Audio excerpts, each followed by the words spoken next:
Praise the lord అండి అందరికి కూడా. మరి అది పోయింది. ప్రార్థనతో ప్రారంభించుకుందాం. జోసెఫ్ గారు ప్రార్థన చేస్తారా? జోసెఫ్ రామ్ ప్రార్థన చేయండి. రండి ప్రార్థన. పరలోకమందున్న మా తండ్రి, ప్రభువా మీకు వందనాలు, స్తోత్రం. మేడల దేవా మీరు చూపిస్తున్న వినూతన వాస్యలను స్తోత్రం.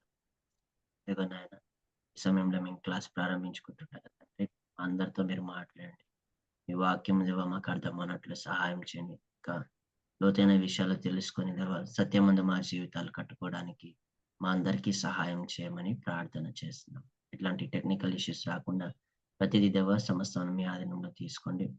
చక్కగా నేర్చుకోవడానికి దేవా ప్రాక్టీస్ చేయడానికి మా అందరికీ కృపను చూపించమని యేసుక్రీస్తు నామంలో ప్రార్థన చేస్తున్నాం తండ్రి. Amen. Amen. Thank you. Yes sir. ఇదేనేమో న్యూ టెస్టిమెంట్ సర్వేలో మనం సినాప్టిక్ గాస్పెల్స్లో మాథ్యూ గాస్పెల్ని చూద్దాం. ఎందుకంటే ఫస్ట్లో మాథ్యూ రాయబడి ఉన్నది. అనగా చారిత్రాత్మకంగా కనుక మనం సమయానుసారంగా చూస్తే మరి స్కాలర్స్ చెప్తూ ఉన్న మాట ఏంటంటే మార్కు సువార్త ముందుగా రాయబడింది అని. గత వారము మనము ధ్యానించిన రీతిగా మార్కు సువార్త చిన్న సువార్త ఉండగా, అంటే క్లుప్తంగా రాయబడింది ఉండగా, దానికి మత్తయి కొంత యాడ్ చేసినట్లు తన సోర్సెస్ నుంచి, లూకా తన సోర్సెస్ నుంచి కొంత యాడ్ చేసినట్లు, కానీ ఈ మూడిట్లో కూడా సమానంగా కామన్ మెటీరియల్ ఉంటుంది, ఒకే రకంగా చూస్తూ ఉంటుంది కనుక దీన్ని సినాప్టిక్ గాస్పెల్స్ అంటాం. అనగా సున్ అంటే టుగెదర్, ఆప్టిక్స్ అంటే చూచుట.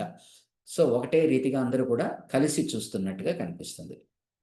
కానీ మత్తయి సువార్తని మొట్టమొదట్లో పెట్టడానికి గల ఒక కారణం ఏమంటారంటే, పాత నిబంధనకు నూతన నిబంధనకు బ్రిడ్జ్ లాగా వర్క్ చేస్తూ ఉంది.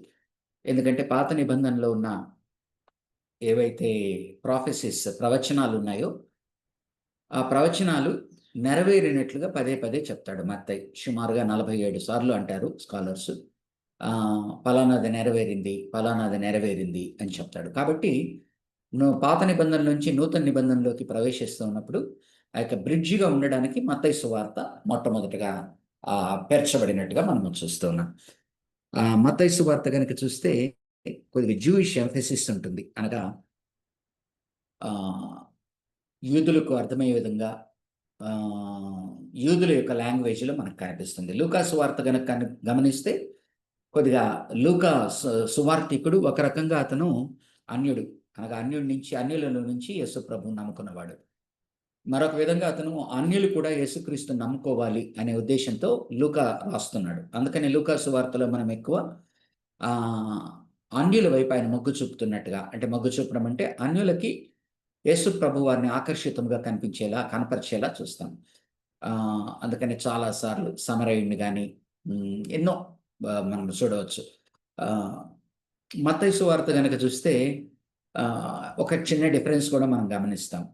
ఇప్పుడు ఫర్ ఎగ్జాంపుల్ లూకా సువార్తలో కింగ్డమ్ ఆఫ్ గాడ్ అంటాడు, కానీ మత్తయి సువార్త అంతా కూడా కింగ్డమ్ ఆఫ్ హెవెన్ అంటాడు. ఎందుకు అనగా వారు యూజువల్గా దేవుని నామమును ఉచ్చరించడానికి కూడా 1-2 సార్లు ఆలోచిస్తారనమాట. అనగా వాళ్ళు యూఫెమిజం అంటాం మనం. అంటే ఆయన పేరు ఎంత పరిశుద్ధమైనదంటే వీళ్ళనంత వరకు ఉచ్చరించకుండా ఉండడానికి చూసేటువంటి ఆలోచన కలిగిన వారిని. ఈ చిన్న డిఫరెన్స్ కూడా చూస్తాం. కింగ్డమ్ ఆఫ్ హెవెన్ అంటాడు మత్తయి సువార్త అంతా కూడా. అదే లూకా సువార్తలో కనుక గమనించినట్లయితే కింగ్డమ్ ఆఫ్ గాడ్ అంటాడు. సో ఇవన్నీ మనకు అంటే చాలా ఇండికేషన్స్ ఏం తెలుపుతా ఉందంటే he's more concern to reach the Jewish audience. అందుకని ఆయనని చూపించే రీతి కూడా కనుక చూస్తే ప్రామిస్డ్ మెస్సయా కింగ్గా చూపిస్తున్నాడు. అంటే రానున్న పాత నిబంధనలో ఎవరినైతే దావీదు వంశావళి నుంచి రాజు వస్తాడని చెప్పబడుతుందో, ఎలాగనైతే అభిషిక్తుడైన క్రీస్తు వస్తాడని వారి ప్రవచనాలు ఉన్నాయో అవన్నీ నెరవేరుతున్నట్టుగా చూపిస్తాడు. కాబట్టి మత్తయి సువార్త ప్రామిస్డ్ మెస్సయా కింగ్ అని చూపించేటట్టుగా మనము చూస్తాము. దీని స్ట్రక్చర్ కనుక చూస్తే ఒక 28 అధ్యాయాలు దీంట్లో ఉంటూ ఉండగా దీన్ని సుమారుగా 4 డివిజన్స్గా మనం, అంటే 4 విభాగాలుగా దీన్ని విభజించవచ్చు. మొదటిది కనుక గమనించినట్లయితే 1వ అధ్యాయం నుంచి 4వ అధ్యాయం వరకు 1వ అధ్యాయం నుంచి 4వ అధ్యాయము 11వ వచనము వరకు పర్సన్ ఆఫ్ క్రైస్ట్ అనగా వ్యక్తిగా ప్రభువుని పరిచయం చేస్తున్నట్టుగా మనం చూస్తాం. అదే 2వ విభాగం కనుక చూస్తే సుమారుగా 4 నుంచి 11 అధ్యాయాలు అనుకుంటే 4వ అధ్యాయము 12వ వచనం నుంచి 11వ అధ్యాయము 30వ వచనం వరకు 11వ అధ్యాయము 30వ వచనం వరకు అంటే 11వ అధ్యాయం అంతా కూడా దీన్ని మనం ప్రోగ్రామ్ ఆఫ్ క్రైస్ట్ అని చూడవచ్చు. అంటే ఆయన ప్రణాళిక ఏమై ఉన్నది, ఆ ప్రణాళికలో భాగంగా మనం చూద్దాం. 3వ భాగం కనుక చూస్తే 12వ అధ్యాయం నుంచి 20వ అధ్యాయం వరకు 12th చాప్టర్ నుంచి 20th చాప్టర్ వరకు పెర్సిక్యూషన్ ఆఫ్ క్రైస్ట్, ఆయన ఏ విధంగా శ్రమలను ఓర్చాడు. 20వ అధ్యాయం నుంచి 28వ అధ్యాయం వరకు కనుక చూస్తే అంటే ఆఖరి వరకు ప్రివైలింగ్ ఆఫ్ క్రైస్ట్, ఏ విధంగా ప్రభువారు అధిగమించాడు, జయించాడు. ఎలాగని జయించాడు? ఆయన మరణము ద్వారా జయించాడు. సో 20 నుంచి 28 వరకు అదే ఆఖరి భాగం అంతా కూడా ప్రివైలింగ్ ఆఫ్ క్రైస్ట్. సో మొట్టమొదటి విభాగంలోకి మళ్ళీ వస్తే ఏదైతే 1 నుంచి 4 చాప్టర్స్ వరకు ఉన్నదో దానిలో పర్సన్ ఆఫ్ క్రైస్ట్లో ఆయన చూపిస్తున్నది జీనియాలజీ, వంశావళి గురించి మాట్లాడతాడు. మనకు తెలియనివి కాదు, జస్ట్ సినాప్సిస్గా చూస్తున్నాం అంతే. వర్జిన్ బర్త్, మత్తయి సువార్త, లూకా సువార్తలో ప్రత్యేకముగా వంశావళుల గురించి రాసినట్టుగా మనం చూస్తాం. అలాగనే మత్తయి సువార్తలో ఫ్లైట్ టు ఈజిప్ట్, ఏదైతే యోసేపు తన కుమారుణ్ణి తీసుకొని తన భార్యను తీసుకొని వలసపోతాడో హేరోదు నుంచి భయపడక చూస్తాం. John the Baptist, John the Baptist గురించి మనం ఆలోచించవలసింది ఏంటంటే అన్ని సువార్తల్లో జాన్ ద బ్యాప్టిస్ట్ ఉంటూ ఉన్నాడు. యోహాను సువార్తలో సైతము జాన్ ద బ్యాప్టిస్ట్ మనకు కనిపిస్తాడు, ప్రీకర్సర్ టు క్రైస్ట్గా. నెక్స్ట్ బ్యాప్టిజం ఆఫ్ జీసస్ మనం చూస్తాం ఈ 1 to 4 చాప్టర్స్లో. తర్వాత టెంప్టేషన్ ఆఫ్ జీసస్, ఆయన ఏ శోధనల గుండా వెళ్ళాడు, దాన్ని ఎలాగునా జయించాడు. 2వ విభాగమైన 4 నుంచి 11 అధ్యాయాలలో ప్రోగ్రామ్ ఆఫ్ క్రైస్ట్ చూస్తున్నాం మనం. దానిలో ప్రీచింగ్ ఆఫ్ గాస్పెల్, ఆయన ప్రారంభించేదే రిపెంట్, ఆయన గాస్పెల్ ప్రారంభిస్తాడు. Repent for the Kingdom of God is near, దేవుని రాజ్యము సమీపించి ఉన్నది కనుక మారు మనస్సు పొందుడి, ప్రీచింగ్ ఆఫ్ గాస్పెల్. తర్వాత విశిష్టమైనది ఏంటి అంటే మత్తయి సువార్తలో సెర్మన్ ఆన్ ద మౌంట్, 5 నుంచి 7 అధ్యాయాల్లో సెర్మన్ ఆన్ ద మౌంట్, కొండ మీది ప్రసంగం. 4 నుంచి 11 అధ్యాయాల్లో ఆయన మిరకల్స్, ఆయన చేసేటువంటి అద్భుతాలు ఎంత శక్తివంతంగా చేస్తున్నాడు అనేది చూపబడుతుంది. ఆ తర్వాత సెండింగ్ అవుట్ ద 12, ఎలాగనైతే 12 మంది శిష్యుల్ని సువార్త ప్రణాళిక ప్రకారం బయటికి పంపిస్తాడో చూస్తాం. తర్వాత కమింగ్ జడ్జిమెంట్ గురించి ఆయన మాట్లాడడం చూస్తాం, రానున్న తీర్పు గురించి ఆయన మాట్లాడడము చూస్తాం. 12 నుంచి 3వ విభాగం 12 నుంచి 20 అధ్యాయాల్లో ఏదైతే పర్సిక్యూషన్ ఆఫ్ క్రైస్ట్ గాని ఉన్నదో, పర్సిక్యూషన్ ఆఫ్ క్రైస్ట్, దానిలో మనము యూదులు ఏ విధంగా ఆయన్ని రిజెక్ట్ చేస్తూ ఉన్నారు, రిజెక్షన్ బై జ్యూస్. తర్వాత సబ్బాత్ కాన్ఫ్లిక్ట్స్, ఏ విధంగా అయితే సబ్బాత్ విషయంలో ఆయనకు ఘర్షణాత్మకమైన వాతావరణం నెలకొన్నదో చూస్తాం. తర్వాత అన్పార్డనబుల్ సిన్ గురించి మాట్లాడుతున్నాడు, క్షమింపరాని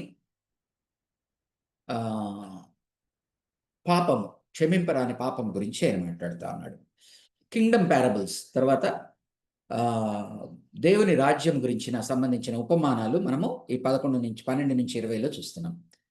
అలాగనే ఫాల్స్ టీచింగ్ ఆఫ్ ఫారిసిస్, పరిసయ్యులు ఏ విధముగా వారి బోధలు ఏ విధముగా ఉన్నాయి అన్నది మనం చూస్తాం.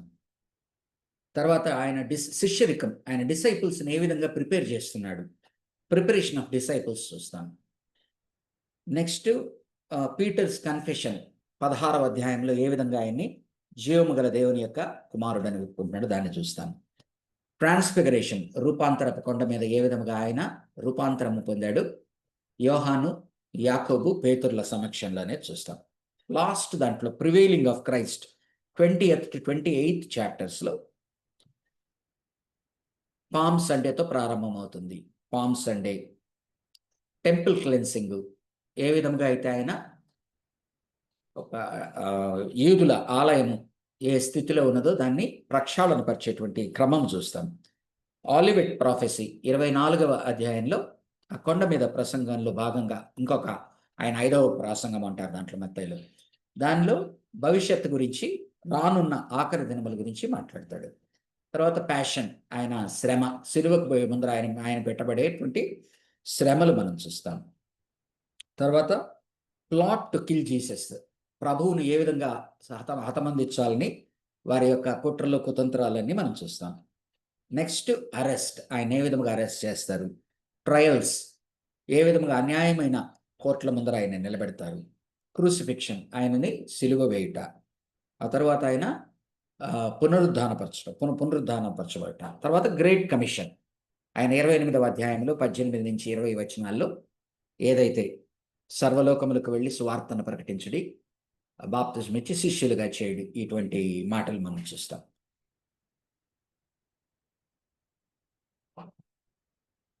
నెక్స్ట్ ఈ పర్సన్ ఆఫ్ క్రైస్ట్లో మళ్ళీ ఇంకొకసారి వీటిలో ఏమేమి ఉన్నదో చూద్దాం.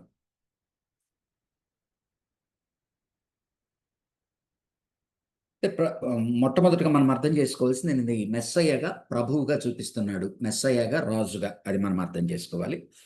మాట్లాడిన virgin birth, born in Bethlehem.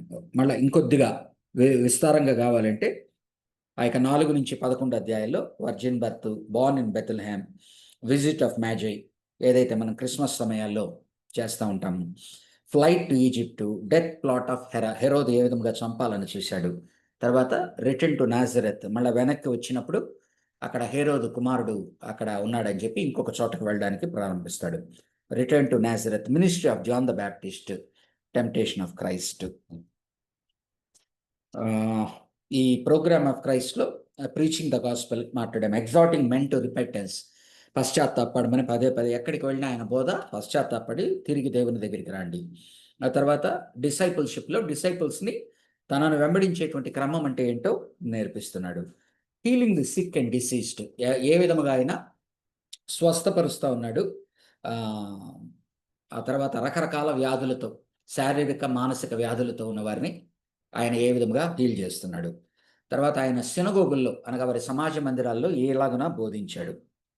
ఆయన ఇంపాక్ట్ కనుక చూస్తే his impact was astounding and immediate.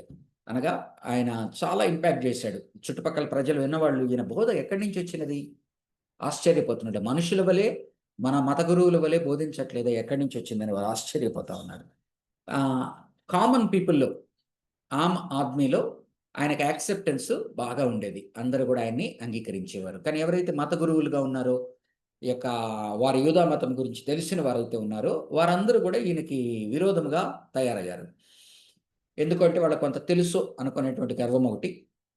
తర్వాత ఈయన మాట్లాడేటువంటివన్నీ కూడా పాత నిబంధన తిరగరాసేటువంటి విధంగా మాట్లాడుతున్నప్పుడు, ఏవైతే పాత నిబంధనలో ఇవి పాటించాలి అని చెప్పినాడో వాటిని అన్నింటినీ కూడా ఈయన తిరగరాస్తూ ఉన్నప్పుడు వారి నుంచి మనము ప్రతిఘటన చూస్తున్నాము, తిరస్కారము మనము చూస్తాం. అది చిన్నగా ఆ డివిజన్ పెరిగిపోతూ వస్తుంది. అంటే కామన్ పీపుల్లో ఆయన యాక్సెప్టెన్స్ గమనిస్తాం. కాల్డ్ పవర్ ఎవరి చేతుల్లో ఉన్నదో వాళ్ళందరూ కూడా ఆయన తిరస్కరిస్తూ ఉన్నారు రకరకాల కారణాలుగా. సద్దుకైలు, యాజకులు ఒక కారణంగా ఆయన తృణీకరిస్తున్నారు. పరిసయ్యులు, ఆ యొక్క స్క్రైబ్స్ అంటాం, వారు ఒక రకంగా తృణీకరిస్తున్నారు. అంటే మతపరంగా కొంతమంది మతపరంగా ఆయన వారికి గొంతులో వెలక్కాయ అవుతున్నాడు. ఇంకొంతమందికి అధికారపరంగా ఆయనకి కష్టం వస్తూ ఉన్నది ఆయన వలన. కాబట్టి వారి అధికారాన్ని ప్రశ్నిస్తున్నాడు. సో పరిసయ్యులు, స్క్రైబ్స్ అంటాం, ఎవరైతే ఆ యొక్క ఉన్నారో వారు మతపరంగా ఆయన్ని రిజెక్ట్ చేస్తూ ఉన్నారు. ఈ సద్దుకయ్యులు, హై ప్రీస్ట్ కనుక చూస్తే వారు వారి అధికారాన్ని ప్రశ్నిస్తున్నారు. అంటే ఆలయం మీద వారు పట్టు సంపాదించున్నారు. ఆలయం మీద పట్టు సంపాదించినప్పుడు ఈయన ఆలయంలో కొన్నిటిని ప్రశ్నించినప్పుడు వారు ఈయన తిరస్కరిస్తూ ఉన్నారు ఈ విధంగా. కానీ కామన్ మెన్ మాత్రం గమనించినట్లయితే ఆయన ఎప్పుడెప్పుడైతే ఈ పరిచయుల్ని నోరు ముప్పిస్తాడో వారు మాట్లాడిన దానికి, చుట్టుపక్కల ఉన్న కామన్ మెన్ అయితే చాలా ఉబ్బితబ్బిబ్బవుతుంటారు. అబ్బా వాళ్ళకి సరైన సమాధానము చెప్పాడు, ఇలా మాట్లాడాలి వీళ్ళతో. ఎందుకని వాళ్ళు ఇంతకాలం వాళ్ళు చెప్పేది వీళ్ళకి అర్థం కాకపోవడం ఒకటి, ఆ తర్వాత వాళ్ళు చేసేదానికి, మాట్లాడేదానికి, చేసేదానికి వ్యత్యాసం ఉన్న దాన్ని బట్టి తర్వాత వాళ్ళకేదో తెలుసు అన్నట్టుగా వాళ్ళు వీళ్ళని ఇంకా ఇంకా దేవునికి దూరం చేసేటువంటి రీతిగా వారిని వారు దేవునికి దగ్గరగా ఉన్నట్టుగా చేస్తున్నప్పుడు ఈయనొచ్చి ఎప్పుడైతే వారిని కలుపుకోవడానికి ప్రయత్నిస్తున్నాడో, వారిని ఉద్ధరించడానికి ప్రయత్నిస్తున్నాడో వారికి అది చాలా కష్టమైంది. అండ్ బేసిక్గా మనం ఒకటి అర్థం చేసుకోవాలండి. ఈరోజు బయట మాట్లాడే మాట ఒకటి ఉన్నది, తరచూ అందరూ మాట్లాడుతున్నారు ఈ మధ్యన కూడా. ఎక్కడైనా యేసు ప్రభు వారు తనను తాను దేవుడని ప్రకటించుకున్నాడా? ఈ ప్రశ్న పదే పదే వస్తూ ఉన్నది. ఆయనే తనను తాను దేవుడని ప్రకటించుకున్నప్పుడు మనం ఆయన దేవుడని ఎందుకు అనాలా? సో యేసు ప్రభువుని దేవుడిగా చేసింది అపోస్తలుడైన పౌలు అంటారు. కానీ సువార్తల్లో మనం గమనించవలసింది అసలు అండర్ ప్లే ఏం జరుగుతూ ఉందని అర్థం చేసుకోవాలి. ఆయన మీద ఎందుకు వ్యతిరేకం వస్తూ ఉన్నది? ఎందుకు వ్యతిరేకం వస్తూ ఉన్నది?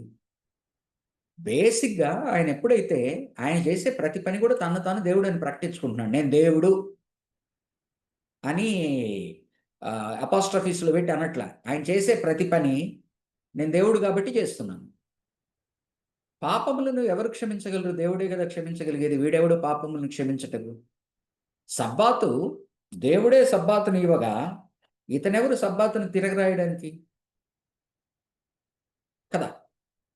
సో ఆయన ఇది మనము బయట అంటే ఈరోజు బయట ఈ వాదనలు కౌంటర్ చేయాలనే సమయంలో మనం వింటూ ఉన్న సమయంలో మనం అర్థం చేసుకోవాల్సింది, వాళ్ళు బయట వారు అడుగుతున్నది ఏంటంటే ఆయన ఎక్కడైనా నేను దేవుడు అని చెప్పాడా? చెప్పలేదు కదా. కాబట్టి మీరెందుకు ఆయన దేవుడు చేసి కూర్చున్నారు అంటుంది. కానీ ఆయన ఎందుకు చంపారు? ఆయన చంపడానికి గల కారణమే ఆయన తన్ను తాను దేవుడని ప్రకటించుకుంటున్నాడని మత గురువులకు అర్థమైంది. కాబట్టి వారి మతానికి అడ్డం రావడం కానీ, వారి యొక్క అధికారానికి అడ్డం రావడం కానీ కాదు. బేసిక్గా ఆయన చేసే పనుల ద్వారా ఆయన తనను తాను దేవుడని ప్రకటించుకుంటున్నాడు. సబ్బాతును ఎప్పుడైతే కొట్టేసేతనో, పాత నిబంధనలో సబ్బాతు గురించి ఈ విధముగా చెప్పబడి ఉన్నది, నేను ఇలాగని చెప్తున్నాను అంటే అర్థం ఏంటి? ఆయన దేవునికి సమానంగా తను తాను చేసుకోవడమే కాకుండా ఒక అడుగు పైకి వేస్తున్నాడు. కాబట్టి who can rewrite the old testament rules? And above all, who can forgive since? So బయట వారికి అర్థం కానిది, ఇప్పుడు బుక్స్ కానీ ఏదైనా తీసుకోండి, తెలివి గల బుక్స్ ఎలా ఉంటాయి? ఓపెన్ స్టేట్మెంట్స్ ఉండవు.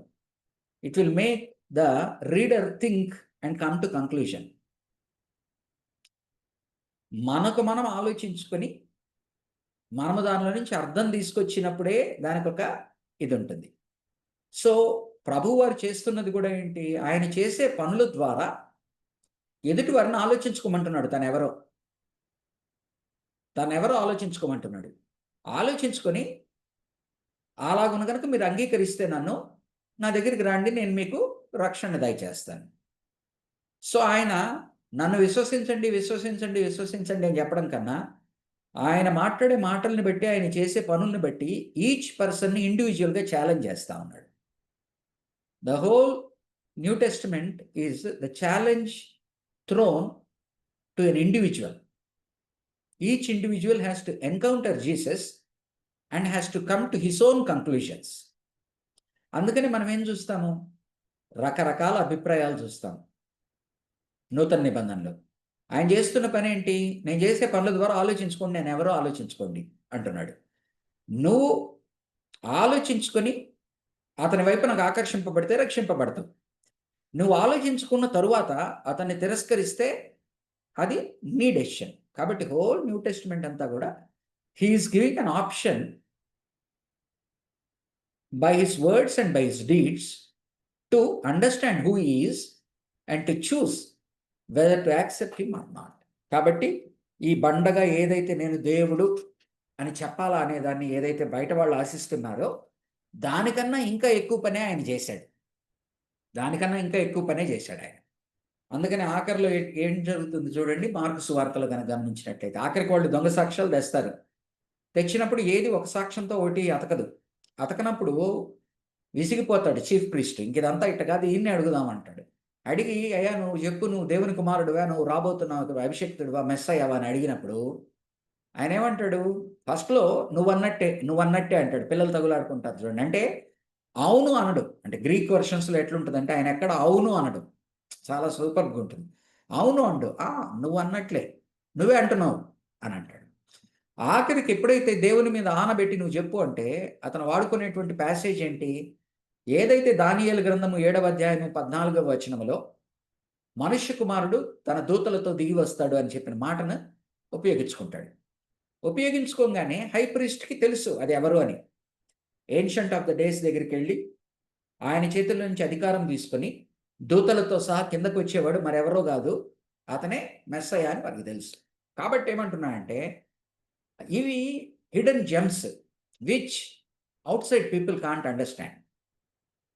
అపోస్తలుడైన పౌలు చేసింది ఏంటంటే దీన్ని వెలికితీసి దీన్నొక పద్ధతైన ప్రకారంగా ఒక సిస్టమాటిక్ వేలో ప్రభువుని చూపించాడు. అంతేగాని లేనిది అంటే లేని వాటిని ఆయన తీసి ప్రభు అని చూపల. ఏదైతే ఆయన సువార్తల్లో మాట్లాడిన మాటలు తాను అనుభవించాడో ఆయన్ని వ్యక్తిగతంగా వాటినన్నిటిని పురస్కరించుకొని అతని ఆలోచనలు ఆత్మ సహాయంతో బయటపెట్టాడు. సో పౌలు ఆయన్ని దేవుడిగా చూపిస్తున్నాడు అంటే ఆ మెటీరియల్ లోపల ఉన్నది. అట్నే త్రియేక దేవుని యొక్క ఇది చూసామంటే ట్రినిటీ అనేది it is very much there in the New Testament. Paul has ఇంకా క్రిస్టలైజ్ చేశాడు దాన్ని. ఆ తర్వాత ఇప్పటికి కూడా ఆ మెటీరియల్ అక్కడ ఉన్నది. ఆ మెటీరియల్‌ని ఎట్లా కోడీకరించాలి, ఎలా మాట్లాడాలి అనే దాంట్లో ఏ విధంగా మాట్లాడినా కూడా ముగ్గురు దేవుళ్ళు అనేటట్టు అర్థమవుతుంది గనక కన్‌ఫ్యూషన్ వస్తుంది. But it is very much there that is equating God అంటే దేవుణ్ణి, తండ్రి అయిన దేవుణ్ణి, కుమారుడైన యేసుక్రీస్తుని, పరిశుద్ధాత్మ దేవుణ్ణి వేరు వేరుగా చూపిస్తూనే వారు మరలా దేవుడు అంటూ ఉన్నప్పుడు ఎలాగున మాట్లాడినా కూడా అది సిగ్నల్స్ మనకేమిస్తది? ముగ్గురు దేవుళ్ళు ఉన్నారన్నట్టుగా. ఈ కన్‌ఫ్యూజన్స్ ఉన్నాయి. దాన్ని మనం ఎలా దాన్నేమంటారు ఆర్టిక్యులేట్ చేయాలా అనే దాంట్లో కష్టపడతా ఉన్నాం.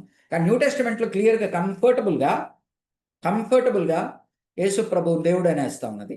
పరిశుద్ధాత్మ దేవుని దేవుడు అనేస్తా ఉన్నది. తండ్రి అయిన దేవుడు ఎలాగున్న దేవుడు అనేస్తా ఉంది. కానీ దాన్ని మనం ఎలా ఆర్టిక్యులేట్ చేయాలనే దాంట్లో కష్టం వస్తుంది. ఇది అర్థం చేసుకోవాలి. ఓకే. కొద్దిగా ముందరకు వెళ్దాం. మత్తయి సువార్తలో ఆయన టీచింగ్ మినిస్ట్రీని ఆ యొక్క 4 నుంచి మనం 11 గనక చూస్తే ఆయన టీచింగ్ మినిస్ట్రీని మనము విశిష్టంగా చూస్తాం. సెర్మాన్ ఆన్ ద మౌంట్ అన్నిట్లోకి చాలా ఇంపార్టెంట్ అయినది ఏంటంటే సెర్మాన్ ఆన్ ద మౌంట్. దాంట్లో ఏమి ఆయన చేయడానికి ప్రయత్నిస్తున్నాడు? కొండ మీద ప్రసంగంలో ఆయన ఏం చేయడానికి ప్రయత్నిస్తున్నాడు? పాత నిబంధన గ్రంథము ఒక స్టాండర్డ్స్ పెట్టింది. మనుషులు నెంబర్ 1 ఆ స్టాండర్డ్సే రీచ్ కాలేకుండా ఉన్నారు. ఆయన ఏమంటున్నాడంటే ఆ స్టాండర్డ్స్ కన్నా ఇంకా ఎక్కువ స్టాండర్డ్స్ దేవుని ప్రజలకు ఉండాలా అని చెప్తున్నాడు. వ్యభిచారము, తర్వాత హత్య, వీటి గురించి మాట్లాడుతున్నప్పుడు వ్యభిచారం చేస్తే పాపివి నువ్వు. కానీ నీ హృదయంలో ఆలోచన వచ్చిందంటేనే ఆల్రెడీ నువ్వు నీలోనున్న పాపాన్ని నువ్వు గ్రహించు. నరహత్య చేస్తే నువ్వు పాపిగా, దోషిగా తీర్చబడతావు. కానీ నీ హృదయంలో హత్యకు దారితీసేటువంటి ఆలోచనలు వచ్చాయి అంటేనే నీ హృదయాన్ని గుర్తించి నువ్వు హృదయాన్ని ఆలోచించుకో. ఈ హృదయానికి అంటే ఇలా చూడండి, హత్య చేయనంత వరకు, దొంగ దొరకనంత వరకు దొర. కాబట్టి పాత నిబంధన మనకి ఇచ్చేటువంటి అవకాశం ఏంటంటే నువ్వు దొరలాగా బ్రతుకయ్యా, దొంగలాగా ఉండద్దు, మంచిదే. కానీ లోపలున్న దొంగను బయటపెట్టేది ఎవరు? ఇంటి దొంగని ఈశ్వరుడు కూడా పట్టలేరంటారు. అంటే నా మాటలు ప్రభువు వారు ఏం చేస్తున్నాడు? లోపల దొంగను గుర్తించాయా నువ్వు? లోపల దొంగని గుర్తించు. నువ్వు దొరగా చలామణి అయిపోతున్నావు. లోపల దొంగని గుర్తించు. ఆ దొంగని జయించడం ఎలాగా? ఆ దొంగని బయటికి పంపించడము ఎలాగా? నీ శక్తితో బలంతో నీవు పంపించు. ఉండాలి అలా. నీ శక్తితో బలంతో నువ్వు పంపించలేవు అనే సత్యాన్ని నేర్పిస్తా ఉన్నాడు. సో పాత నిబంధన బహిర్గతముగా నువ్వు ఒకటి చేస్తే దొరుకుతావు. నువ్వు అది చేయనంత వరకు నీ హృదయంలో ఉన్నదాన్ని నీకు మాత్రమే తెలుసు, దేవునికి మాత్రమే తెలుసు. సో కొండ మీద ప్రసంగంలో ఆయన చేస్తున్న పని ఏంటంటే, నీ లోపల ఉన్న వాడిని నువ్వు గమనించు, వాణ్ణి జయించడం ముఖ్యం. బయట ఉన్న వారికి నువ్వు మంచివాడుగా కనపడడం మంచిదే, గుడ్.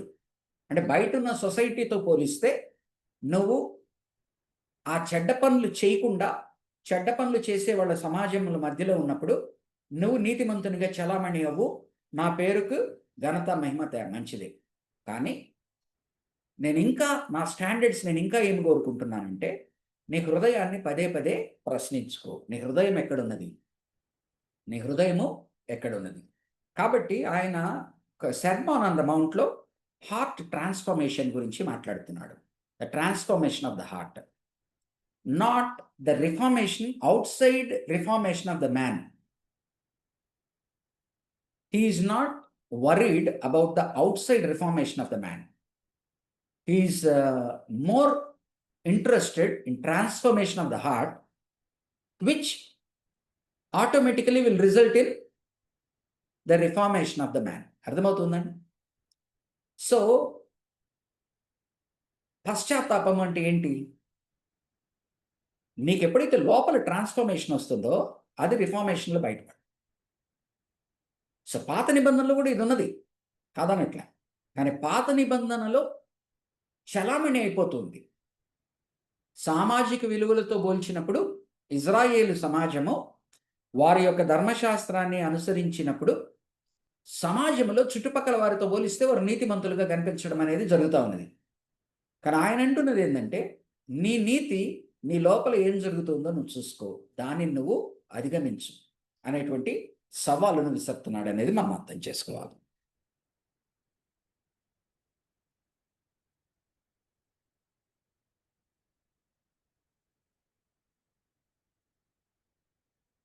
అది కనుక గమనించిస్తే, it stands in sharp contrast to the self righteous legalism of the religious groups of Jesus day.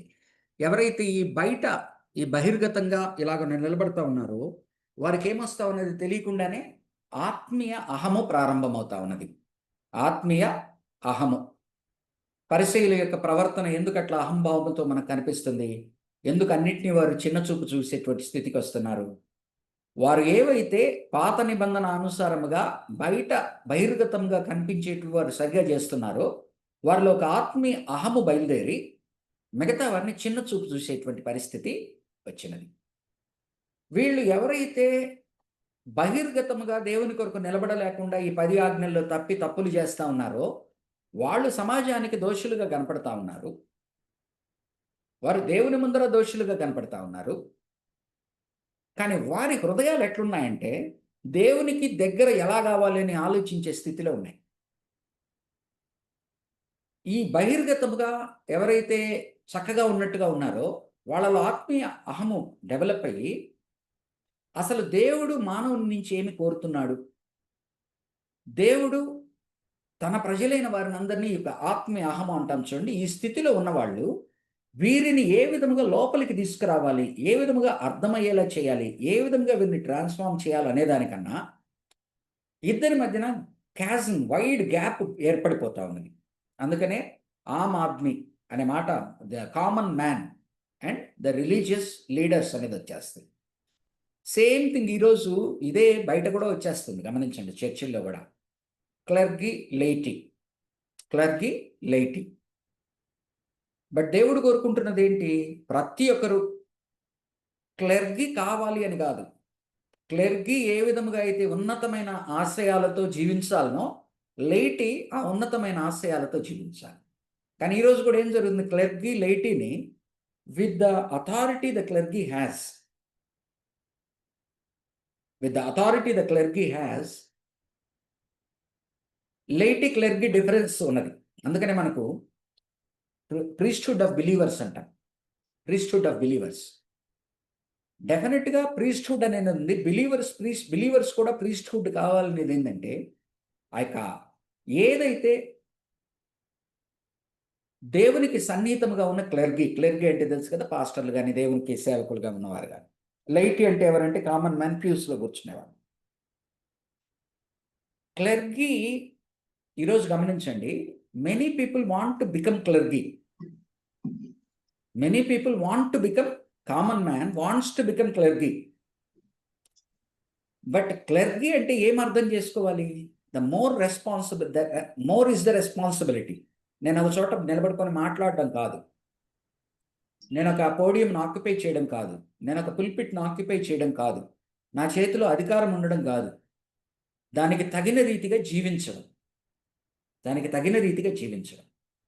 అందుకని పరిసయ్యులను ఆయన దాన్ని ఏమంటారు, క్రిటిసైజ్ చేసేటప్పుడు ఆయన ఏం చేస్తాడు, వాళ్ళు పైకి ఇలా ఉంటారు కానీ లోపల ఇలా ఉంటారు, పైకి ఇలా ఉంటారు కానీ లోపల ఇలా ఉంటారు.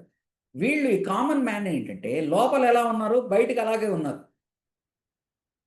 కానీ క్లెర్కీ అంటే ఆనాటి క్లెర్కీ అయిన పరిశీలిని వారు బయటికి ఎలాగనున్నారో కనిపిస్తున్నారు, నీతిమంతులుగా కనిపిస్తున్నారు, లోపల వారి యొక్క ఇది వేరేగా ఉన్నది. కాబట్టి ఈ డిఫరెన్స్ ఆయన ఎత్తి చూపుతున్నాడు. ఆ డిఫరెన్స్ ఆనాడు కాదు, ఈనాడు ఎప్పటికీ ప్రభు వారు మనల్ని కోరుతున్నది. ఆలోచించండి, ఈరోజు చాలామంది సేవకులు కావాలని ఆశపడతారు. అంటే ఏంటి సేవకులు కావడం అంటే ఏంటి? ప్రీచ్ చేసే అవకాశాలా, లేకపోతే దానిలో ఉండేటువంటి ప్రివిలేజెసా, లేకపోతే దాంట్లో ఉండేటువంటి వచ్చేటువంటి కొంతపాటి అథారిటీనా, లేకపోతే నీవు ఇంకా ఉన్నతముగా జీవిస్తూ, ఉన్నతముగా జీవించిన ఆత్మీయ ఔన్నత్యం గురించి మాట్లాడుతున్నాను. అటువంటి వారిని అట్లా జీవిస్తూ లేని వారిని అలాగనే చేయడమా కదా? సో ఈరోజు చాలామంది దే వాంట్ టు, అంటే జనరల్గా churches, they want to speak from the pulpit, they want chances to, but what is expected? It is not ఏదైతే బయటికి కనపడుతుందో కుర్చీనో, ఏదైతే బయటికి కనపడుతుందో పుల్పిట్, ఏదైతే బయటికి కనపడుతుందో కొంతపాటి అథారిటీనో కాదు. ఆ రోల్ డాన్ చేయాలి అంటే ఆ రోల్కి తగిన రీతిగా ఎవరైతే ఇప్పుడు డాన్ చేస్తున్నారో, whoever are donning that role, the priests and the pastors should be in such a way that they should set a standard to others. వీరు కూడా క్లర్గీ నుంచి పుల్పిట్ మీద కదా లైటీ నుంచి క్లర్గీకి రావాలనుకున్నప్పుడు ఇది ఆలోచించాలి. సో ఈ డిఫరెన్సెస్ని సెర్మన్ ఆన్ ద మౌంట్లో ఆయన మాట్లాడుతున్నాడు. You should be transformation of heart ముఖ్యం, కానీ not the reformation of the outside man, which enough chances are given in Old Testament, but as religious leaders should understand that they are no better than common man when it comes to spiritual matters. Legal ritualistic matters lo gamaninchandi, పరిసయ్యులు వారు legalistic ritualistic matters లో they are తప్పు పట్టకుండా ఉండేవాళ్ళు. కొత్తిమీరలో 10 కట్టల్లో ఒక కట్ట తీసి పక్కన పెట్టేవాళ్ళు. ధనియాల్లో 10 ధనియాలు జాగ్రత్తగా తీసి ఒక ధనియం తీసి పక్కన, 10 ఆవాలు ఉంటే జాగ్రత్తగా కొలిచి ఒక ఆవ గింజ తీసి పెట్టేటట్టున్నారు.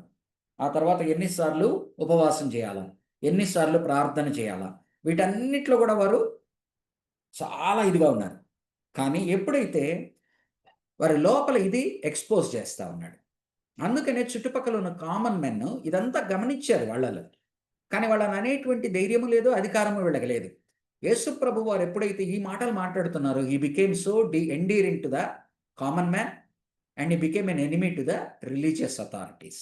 So either from the laity కానీ క్లెర్గీ కానీ, అంటే నా మాట లైటీ క్లెర్గీ అనేది మనకు అర్థం కావడానికి మాట్లాడుతున్నాను. ఆ రోజు కామన్ మ్యాన్ రిలీజియస్ లీడర్షిప్ ఆయన కోరుకుంటున్నది ఏంటంటే every one should be A religious man from the inside out, not from the out side అనేది ఆయన బయలుపరుస్తూ ఉన్నాడు. తర్వాత మొట్టమొదటి 4 నుంచి 11 అధ్యాయంలో కనుక చూస్తే, ఆయన చూసిన ప్రతి ఒక్కరిలో ఆయనలో కంపాషన్ మనం చూస్తాం. అనగా ఎంతోమంది వ్యాధులతో ఉన్నారు, ఎంతోమంది కాపరి లేని గొర్రెల వలె ఉన్నారు అని ఆయన హృదయము, ఆయన పేగులో నుంచి ఆయనకి బాధ కలిగింది అనే మాట మనం వింటాం. అంటే ఆయన ప్రజల్ని చూసినప్పుడు కాపరి లేని గొర్రెల వలె వీరు ఉన్నారు అనేది అర్థం చేసుకుంటున్నాడు. ఉన్నది జెరూసలేం లీడర్షిప్ ఉన్నది, ఎక్కడికక్కడ సునగాగ్ ఎల్డర్స్ ఉన్నారు, but common man has been burdened so much that they do not have the right spiritual guidance. అందుకని ఆయన his heart went out to them. ఆయన కంపాషన్ చూస్తాం. కంపాషన్ అనే మాటకు మనం గ్రీక్లో గమనిస్తే స్ప్లాంక్నా అనే మాట వాడతాడు. అంటే ఏదైతే పేగులో నుంచి తల్లి ప్రేమ పేగులో నుంచి ఎట్లా బయటికి వస్తుందో వాళ్ళని చూసినప్పుడు పేగు ప్రేమ అంటాం. స్ప్లాంక్నా అనే వర్డ్ వాడతాడు. దాంట్లో నుంచే మనకు స్ప్లీన్ అనే వర్డ్ వచ్చింది. ఆయన ప్రజల్ని చూసినప్పుడు, వారి కష్టాలు చూసినప్పుడు, వారు వెళ్ళేటువంటి స్ట్రగుల్స్ చూసినప్పుడు ఆయన హృదయంలో ఏం జరుగుతూ ఉన్నదంటే కంపాషన్ వస్తూ ఉన్నది. తల్లి ప్రేమ, పేగు ప్రేమ ఏదైతే అంతర్భాగంలో లోపల నుంచి వస్తూ ఉన్నదో ఆ ప్రేమ వస్తూ ఉన్నది. కాబట్టి ఆయన ఏం చేస్తున్నాడంటే శిష్యుల్ని ఎన్నుకొని 12 మందిని తన సిద్ధాంతాలు, తన ఆధ్యాత్మిక ధోరణి వారికి నేర్పిస్తూ మీరు ఇలా ఉండండి అని చెప్తూ, ఒక్క వ్యక్తి వెళ్ళి ఎన్ని చోట్లకి రీచ్ కాగలడు కాబట్టి వాళ్ళని ట్రైన్ చేస్తూ ఒకవైపున డెలిగేట్ చేస్తున్నాడు తన వర్క్ని, ఒకవైపున వాళ్ళని లీడర్స్గా, డిసైపుల్స్గా భవిష్యత్తులో తనలాగా తన నమూనాగా ఉండేటట్టుగా వాళ్ళని ట్రైన్ చేసి బయటికి పంపించి తన అధికారాన్ని వాళ్ళకి ఇస్తున్నాడు. అయ్యా బయట రోగాలు ఉన్నాయి, వెళ్ళి రోగాలు స్వస్థపరచండి. బయట మానసిక వ్యాధులు ఉన్నాయి, వాటిని స్వస్థపరచండి. ఎంతోమంది ఆత్మీయులు కుంగిపోయి అది శారీరక రీతిగాను మానసిక రీతిగాను వ్యాధులుగా బయటకు వస్తూ ఉన్నాయి. అండ్ సాతాను వీరిని కైవశ్యం చేసుకొని రకరకాలుగా వీరిని ఇది చేస్తూ ఉన్నది. కాబట్టి మీరు వెళ్ళి వారిని స్వస్థపరచండి అని తన అధికారాన్ని వారికి డెలిగేట్ చేసి పంపిస్తుంది.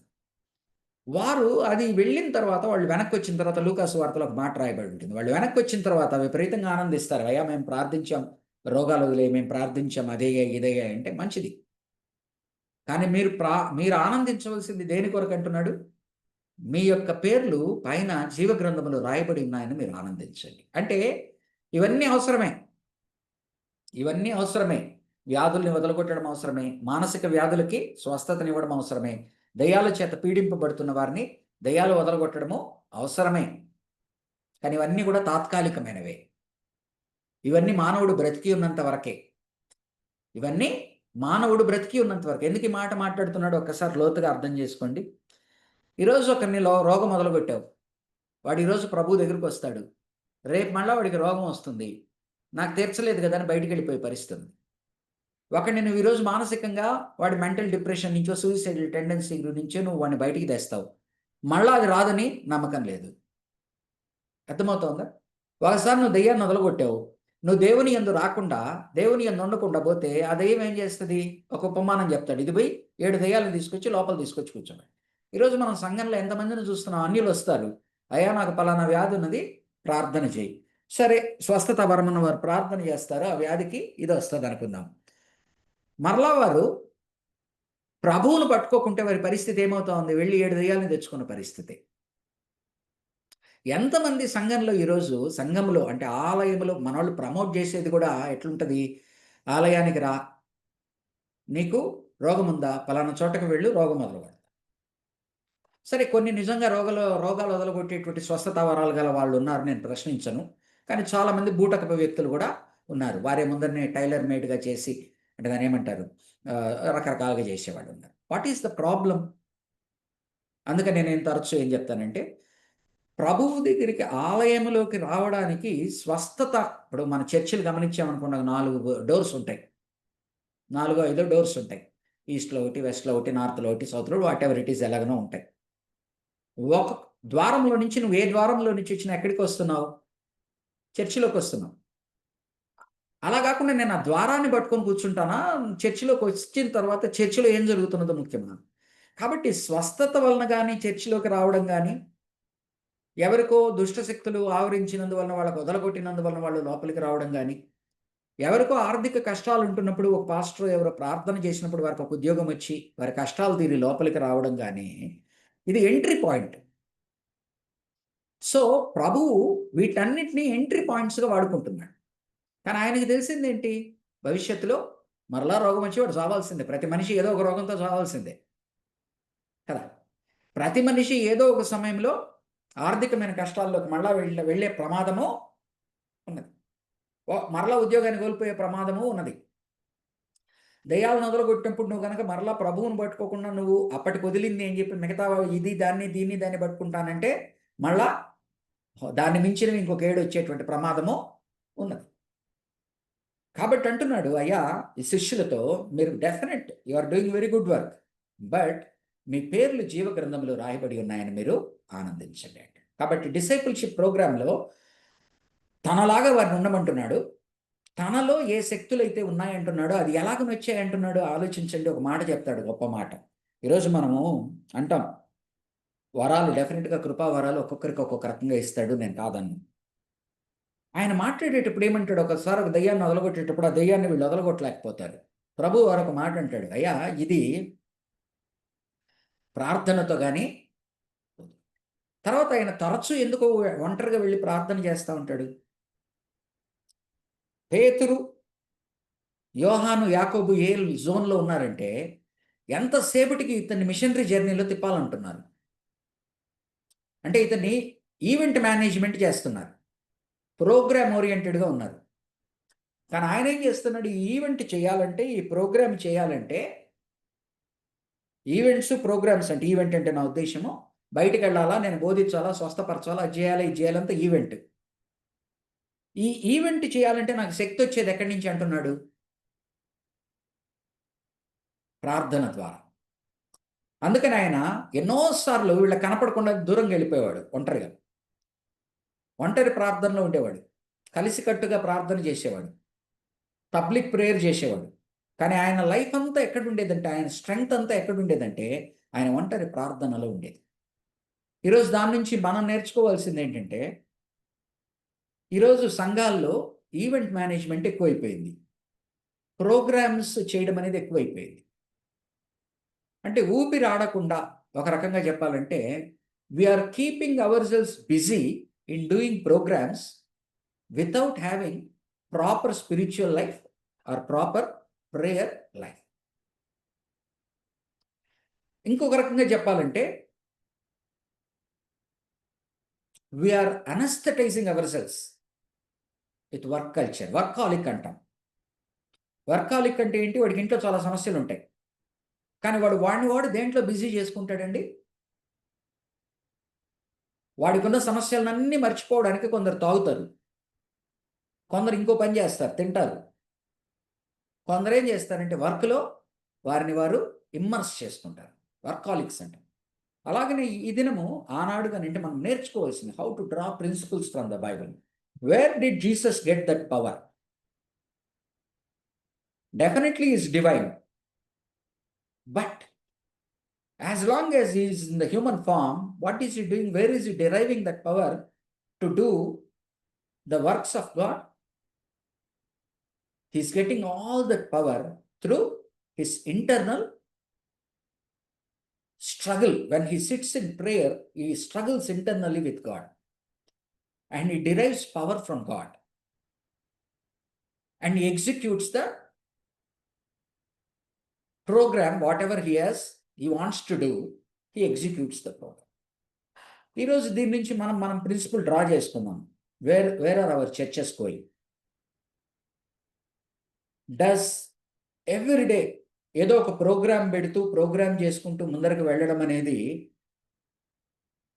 దానికి తగిన ఆత్మీయ జీవితం లేకుండా, దానికి తగిన ఆత్మీయమైన కరెక్షన్స్ లేకుండా, స్పిరిచువల్ కరెక్షన్స్ లేకుండా, దానికి తగిన ప్రేయర్ సపోర్ట్ లేకుండా, దానికి తగిన రైట్ ఫౌండేషన్ లేకుండా నువ్వు ఎంత తిరిగి ఎంత చేసినా కూడా అది ఫలించదు. కానీ పేతురు, యాకోబు, యోహాను అతన్ని ఎలా తొందర పెడుతున్నారో గమనించండి. అయ్యా మనం ఆ ఊరికి వెళ్ళాలా, మనం ఈ ఊరికి వెళ్ళాలా, మనం ఇది చేయాలా, అది చేయాలా, అందరు నీ కొరకు వేచి ఉన్నారు, నువ్వు ఇక్కడ ఏం చేస్తున్నావు? కానీ ఆయన ఏమంటాడు? ఎస్, అవన్నీ చేయాలా, కానీ దానికన్నా ముఖ్యమో ఒకటి. అందుకని ఆయన తరచు మిస్ అయిపోయేవాడు. హీఈస్ అ మిస్సింగ్ పర్సన్. చాలాసార్లు గమనించండి. గొప్ప కార్యం ఒకటి చేసేవాడు, ఇటు జరగగానే శిష్యులు అటు వెళ్ళిపోయేవాళ్ళు, ఆయన అక్కడే ఉండిపోయేవాడు. ఒక్కోసారి వీళ్ళు కనపడకుండా పోయేవాడు. ఒంటరి అది వీళ్ళ నుంచి తప్పించుకొని పోవడమే కాదు, ఆయన దేవునితో పెనుగులాడుతూ తన పరిచర్యం చేయగలిగాడు. కాబట్టి ఇది మనము డిసైపుల్షిప్లో, ట్రైనింగ్లో, మనము శిష్యుల్ని తయారు చేసే దాంట్లో, మన సంఘాలని రూపుదిద్దిచ్చేటువంటి దాంట్లో మనం అర్థం చేసుకోవాల్సింది ఏంటంటే, our programmes, our events should be backed with right spiritual life and right spiritual prayer life. ఆ ట్రాన్స్ఫర్మేషన్ లేకుండా నువ్వు ఎన్ని చేసినా కూడా వ్యర్థమే. ఒక తరం తర్వాత ఇంకొక తరము నాశనం అయిపోవడం తప్పితే ఏముండదు. కాబట్టి ఇది మనము నేర్చుకోవాలి డిసైపుల్షిప్లో. ఆ తరువాత ఆయన తరచు కొరాజీన్ మీద, బెత్సైదా మీద, కొన్ని ప్రదేశాల మీద ఆయన శాపం పలుకుతాడు. ఒక మాట అంటాడు, మీ మధ్యన నేను చేసిన అద్భుత కార్యాలు ఇంకొక చోట కనుక చేసుంటే, అన్యుల ప్రదేశాల్లో, తూరు సీదోను అటువంటి ప్రదేశాల్లో చేసుంటే ఈ పాటికి గొప్ప ఇది వచ్చేది. అనగా హీఈస్ స్ట్రగ్లింగ్. ఆ స్పిరిచువల్ స్ట్రగుల్ ఆయన ఏమంటున్నాడు, మీకన్నా కూడా నేను వెళ్ళి అన్యుల మధ్యన, తూరు సీదోను అన్యుల ప్రదేశాలు, యూదుల ప్రదేశం కాదు. కాబట్టి ఆయన కొరాజిన్ని, బెత్సైదాని ఆయన ఖండించేటప్పుడు, తీర్పు తీర్చేటప్పుడు ఆయన మాట్లాడే మాటలు ఏంటి, మీ మధ్యన నేను చేసిన పరిచర్య కన్నా ఇదే గనక నేను తూరు దేశంలో, సిదోను దేశంలో గనక చేసి ఉంటే ఇంకా ఫలం ఎక్కువ వచ్చి ఉండేది. ఆ తర్వాత ఆయన 12-13 అధ్యాయాల్లో మాట్లాడతాడు. ఏమని అంటాడు, మీ మధ్యన చేసిన పరిచయం నినేవే కన్నా గొప్పవాడు సొలొమోను కన్నా గొప్పవాడు మీ మధ్యన ఉన్నాడు. ఆనాటి యోనా కన్నా గొప్పవాడు మీ మధ్యన ఉన్నాడు. ఆనాటి నినేవే వారు పశ్చాత్తాపడ్డారు. ఆనాటి షీబా రాణి దేవుణ్ణి తెలుసుకొని బయటికి వెళ్ళింది. కాబట్టి ఈ తరము వారైన వారు ఆఖరి దినాల్లో తీర్పులో నిలబడినప్పుడు దేవుని ముందర వారు తీర్పులో తప్పించుకుంటారేమో కానీ, అంటే వారు they will be shown as better candidates than you. Nineveh ఎటువంటి పట్టణం అండి? యోనా సమయంలో నినేవే పట్టణాన్ని కనుక చూస్తే మనము అతి దారుణమైన పట్టణం, మారు మనస్సు కలిగినది. అలాగనే షీబా ఎవరు? ఆయన తెలివితేటలు చూడడానికి అక్కడికి వచ్చింది. మీరు గమనించండి, ఇప్పుడు ప్రీచ్ చేయాలన్నా మీరు సొలొమోనుకి షీబాకి మధ్యన జరిగే ఇంటరాక్షన్లో Sheba is the queen of Sheba is mesmerized by his wisdom, sure, and he appreciates and applauds the wisdom. But our final words ఏంటో తెలుసునా? our final words ఏంటంటే, she comes to know about the Lord God who is behind Solomon. ఆ వచనాలు మీరు ఎప్పుడు ధ్యానించండి షీబారాణితో. అయ్యా, ఆ దేవుడు నిన్ను ఎన్నుకున్నందుకు నేను అని. ఆవిడ ఎవరిని తెలుసుకొని వెళ్ళింది బయటికి?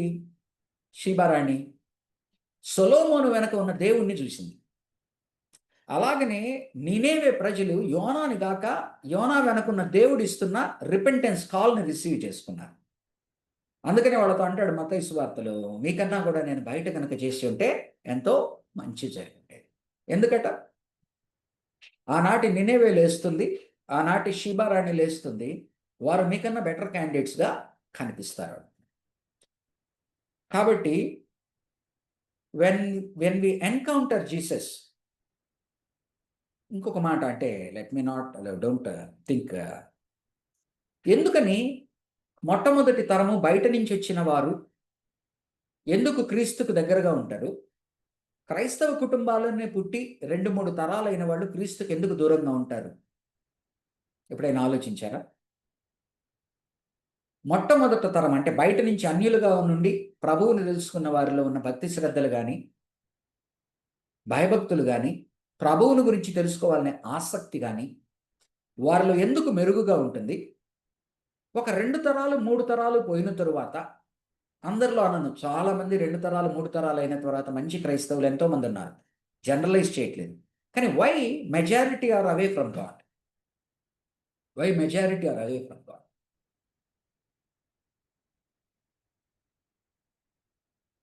సేమ్ పరిస్థితి యూదులది కూడా.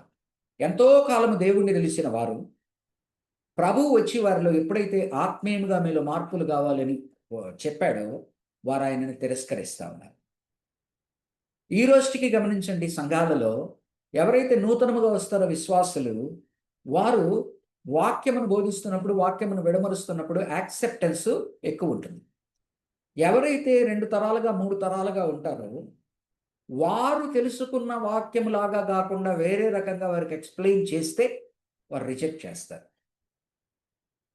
పైపెచ్చు వారు ఆ యొక్క దీనిలో ఇమ్మర్స్ అయిపోయి ఉంటారు. ఏది? వారు ఒక 2 తరాలుగా, 3 తరాలుగా ఏ క్రైస్తవత్వం అయితే నేర్చుకున్నారో, ఆ క్రైస్తవత్వము సరైనది కాదు. దానిలో మీరు దేవునికి దూరమవుతున్నారు, దగ్గరవుతున్నారు అనుకుంటున్నారు. ఆయన్ని ప్రభువు, రక్షకుడు అని ఒప్పుకున్నాము, బాప్తిస్మం తీసుకున్నాము అనుకుంటున్నారు. మీరు చర్చిలో కొన్ని ప్రోగ్రామ్స్ చేస్తున్నారు. చర్చిలో కొన్ని పోస్టులలో ఉన్నారు, రకరకాలుగా ఉంటారు. కానీ నిజముగా మీ హృదయాల్ని పరీక్షించుకోండి. ఇది నిజమైన క్రైస్తవత్వమా అని ప్రశ్నించినప్పుడు వారు దాన్ని అంగీకరించలేరు, తిరస్కరిస్తారు. కానీ నూతనముగా వచ్చిన విశ్వాసులు గనక గమనించినట్లయితే వారు they will be more prone to ఎక్కడ ప్రాబ్లం జరుగుతా ఉన్నది. ఆనాటి ఇన్స్టిట్యూషనలైజ్డ్ అయిన జుడాయిజం వలన అయింది. ఈనాడు ఇన్స్టిట్యూషనలైజ్డ్ అయిన చర్చి ద్వారా ఇది జరుగుతా ఉంది. సో యేసు ప్రభు వారు ఆనాడు యూదులతో స్ట్రగుల్ అవుతూ మాట్లాడుతున్న మాటలు గాని, ఈ దినము క్రైస్తవత్వములో ఒక 3, 4 తరాలైన తరువాత ఛాలెంజ్ చేయబడుతూ ఉన్నప్పుడు దాన్ని స్వీకరించకపోగా తిరస్కరించడానికి మధ్యన అప్లికేషన్‌గా మనం తీసుకోవాలని నేను అనుకుంటున్నాను.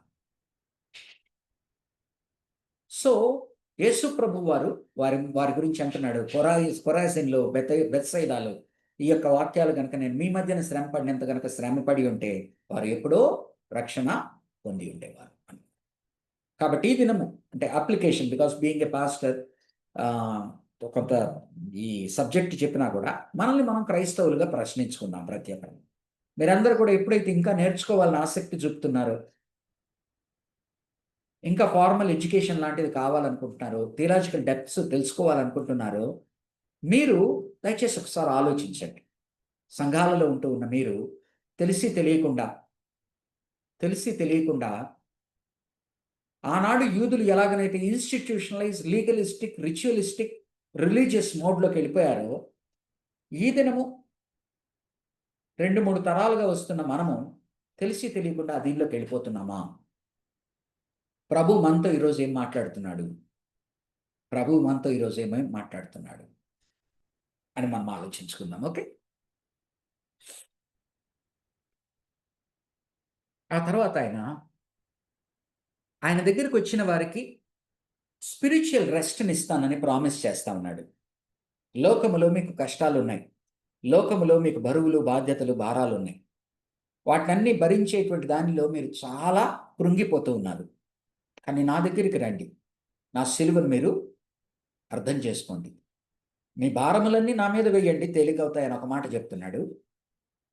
అండ్ మీ భారాలు ఏదైతే బయట శారీరక భారాలు, మానసిక భారాలు అనేవైతే భావిస్తున్నారో, అది ఆత్మీయ భారమైన మీ సిలువను మీరు మోయడం ప్రారంభించండి. అవన్నీ తేలికైపోతాయంటున్నాడు. అందుకని టేక్ అప్ యువర్ క్రాస్ అంటున్నాడు. ఆయన మాత్రమే ఆయన క్రాస్‌ని ఎత్తుకున్నట్టుగా మన క్రాస్‌ని మనము ఎత్తుకోవాలి.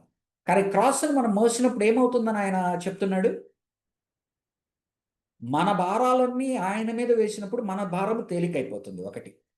రెండోది, మన సిలువను మనం మోసుకొని వెళ్తూ ఉన్నప్పుడు ఆత్మీయముగా మనం ఎదుగుతూ ఉన్న సమయంలో మన శారీరక, మానసిక ఈ లోకంలో ఉన్నప్పుడు మన ఉద్యోగ సమస్యలు గాని, మన ఆర్థిక సమస్యలు గాని, వీటన్నిటిని కూడా మన ఆత్మీయమైన సిలువను మోస్తూ ఉన్నప్పుడు వీటినన్నిటిని ఫేస్ చేయగలం. మనం ఆత్మీయ సిలువను మనం మోసుకోకుండా వీటి గురించి సతమతం అవుతా ఉంటే ఇంకా కృంగిపోతాం వాటిల్లో. ఇంకా కృంగిపోతాం. కాబట్టి 2 విధాలుగా అర్థం చేసుకోవాలి. ఒకటి, ఆయన దగ్గరికి రమ్మంటున్నాడు. మన భారాలన్నీ ఆయన మీద ఉంచమంటున్నాడు. మన హృదయం తేలికైపోతుంది అంటున్నాడు. ఆయన దగ్గరికి రావడము, ఆయన మీద మన భారాలు పెట్టడము అంటే ఏంటి? మనకివ్వబడిన ఆత్మీయ భారమైన మన సిలువను మనం మోయడం కూడా నేర్చుకోవాలి.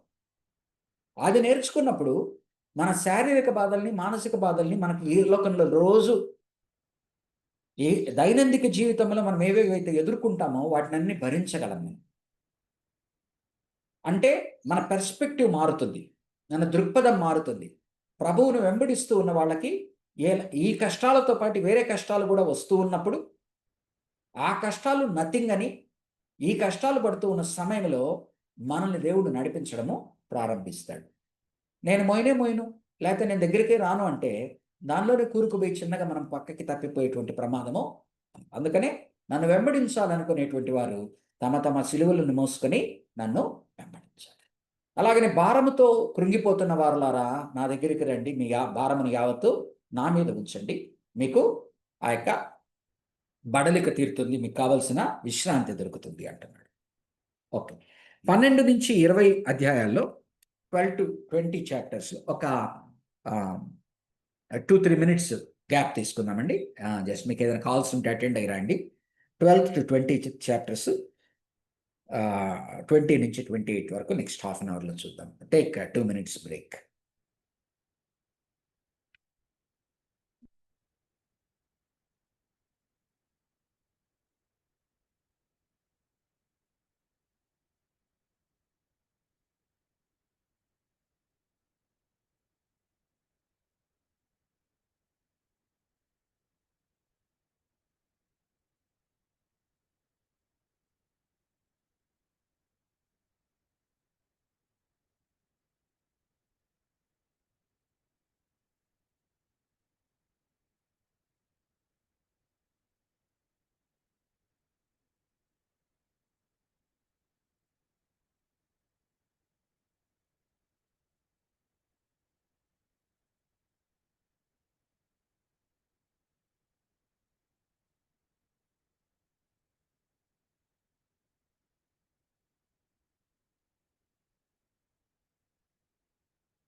Okay sir, వెనకొద్దామా?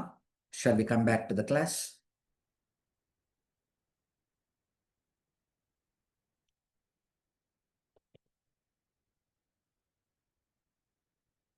క్లాస్ మళ్ళీ ప్రారంభించుకుందామండి. అదే 12వ అధ్యాయం నుంచి 20వ అధ్యాయం వరకు కనుక మనం చూస్తే బేసిక్గా పర్సిక్యూషన్ ఆఫ్ క్రైస్ట్ మనం చూస్తాం. యేసు ప్రభు వారిని తిరస్కరించేటువంటి క్రమములో ఆయన్ని పెట్టే శ్రమలు మనం చూస్తాం. దానిలో భాగంగా ఆయనకి పెద్ద సమస్య తెచ్చిపెట్టింది ఏంటంటే సబ్బాత్ కాంట్రవర్సీ. సబ్బాతుతో ప్రాబ్లం ఏంటి? ఆయన సబ్బాతుని చూడండి, ఒకటి సబ్బాతుని వీరేం చేశారంటే ఆయన ఒక దినము ఏదైతే రెస్ట్ తీసుకోమని, సబ్బాత్ యొక్క మెయిన్ ఇదేంటి చెప్పండి అసలు? వాట్ ఈస్ ది ఈరోజు మనం సబ్బాత్ డేని మనం రిసరెక్షన్ డే అంటాం, what ever it is. Sabbath వెనక ఉన్న ఆలోచన విధానం ఏంటి? ఒకటి, నువ్వు ఒక్కరోజు రెస్ట్ తీసుకోవాలా? దేని కొరకు? శారీరకముగా మానసికముగా నీకు రెస్ట్ దొరకాలా? నువ్వు 8వ దినమున మళ్ళా పనిలోకి వెళ్ళేటప్పుడు ఉత్తేజపరచబడిన శరీరాలతో మనసులతో మీకు ఇవ్వబడిన పనులను అదే ఆసక్తితో చేయాలా? ఒకటి. రెండోది, ఆ దినము మిగతా 6 రోజులు నీ పనులు నువ్వు చేసుకుంటూ, నీ జీవనోపాధి కొరకు చేసుకుంటూ, ఆత్మీయంగా డెఫినెట్గా నీ పనులు ఆత్మీయంగా నువ్వు ఎదుగుతూ ఉన్నప్పటికీ 7వ దినము ఒకటి నీకు శరీరానికి మనసుకి రెస్ట్ కావాలా? రెండవది నీ ఆత్మ ఉజ్జీవింపబడాలి. కాబట్టి నువ్వు దేవుని సన్నిధిలో అంటే దేవునితో సన్నిహితముగా ఉండేదానికి నీవు ప్రయత్నించు. నీ కుటుంబంతో సన్నిహితంగా ఉండడానికి ప్రయత్నించు. నీ కుటుంబంలో సన్నిహితంగా ఉండేటప్పుడు ఆనందించు, అన్నీ చెయ్యి. అట్ ద సేమ్ టైం ఆత్మీయముగా నువ్వు ఉజ్జీవింపబడేటట్టుగా చూడు. సబ్బాతుని వీరు పరిశీలంటే రాను రాను కొన్ని సెంచురీస్ అయ్యేటప్పటికి, ఈయన ప్రభు వారు వచ్చేటప్పటికి ఒక 1500 2000 ఏళ్లలో వీరు తయారు చేసినది ఎట్లా అంటే, దాన్ని తప్పించుకోవడం ఎట్లా అనే దానికి, అంటే దాన్ని తప్పించుకోవడం ఎలాగననే దానికి కొన్ని డిజైన్ చేశారు.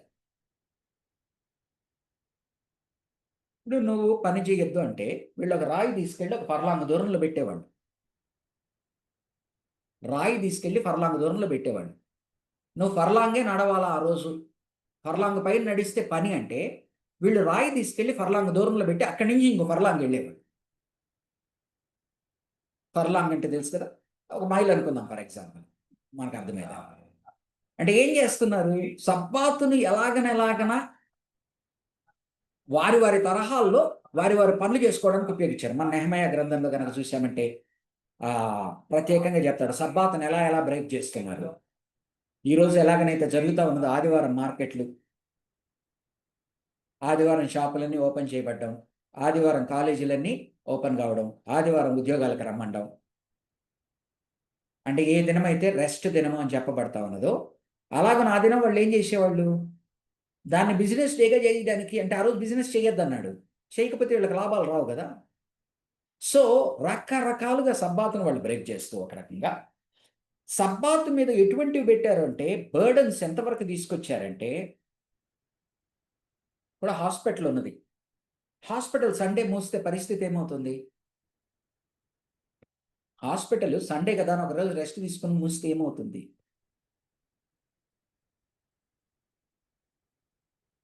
అట్లనే వీళ్ళు ఏవి ముయ్యాలో ఏవి ముయ్యకూడదంటే, ఏది డబ్బులు వస్తాయో ఏది వీళ్ళకి వేరేవి చేస్తాయో దాన్ని ముయ్యకుండా ఓపెన్ చేస్తున్నారు. ఏవైతే నిజంగా మనిషి ప్రాణాన్ని బ్రతికిస్తాయో, నిజంగా మనిషిని ఆత్మీయంగా ఉజ్జీవింపజేస్తాయో వాటి మీద బర్డన్స్ పెడతా ఉన్నారు. క్లాసిక్ ఎగ్జాంపుల్స్, అతను సబ్బాతు దినాన క్యూర్ చేసిన ప్రతిసారి, స్వస్థపరిచిన ప్రతిసారి వాళ్ళ ప్రశ్న, ఈరోజే స్వస్థత కావాలన్నా రేపు వచ్చి తీసుకోవచ్చు కదా. ఆయన వాళ్ళు నో ప్రశ్న అడుగుతాడు, అయ్యా సరేనయ్యా మీ గాడిద గోతిలో పడింది, గోతిలో పడిందని గాడిదని తీస్తారా తీరా?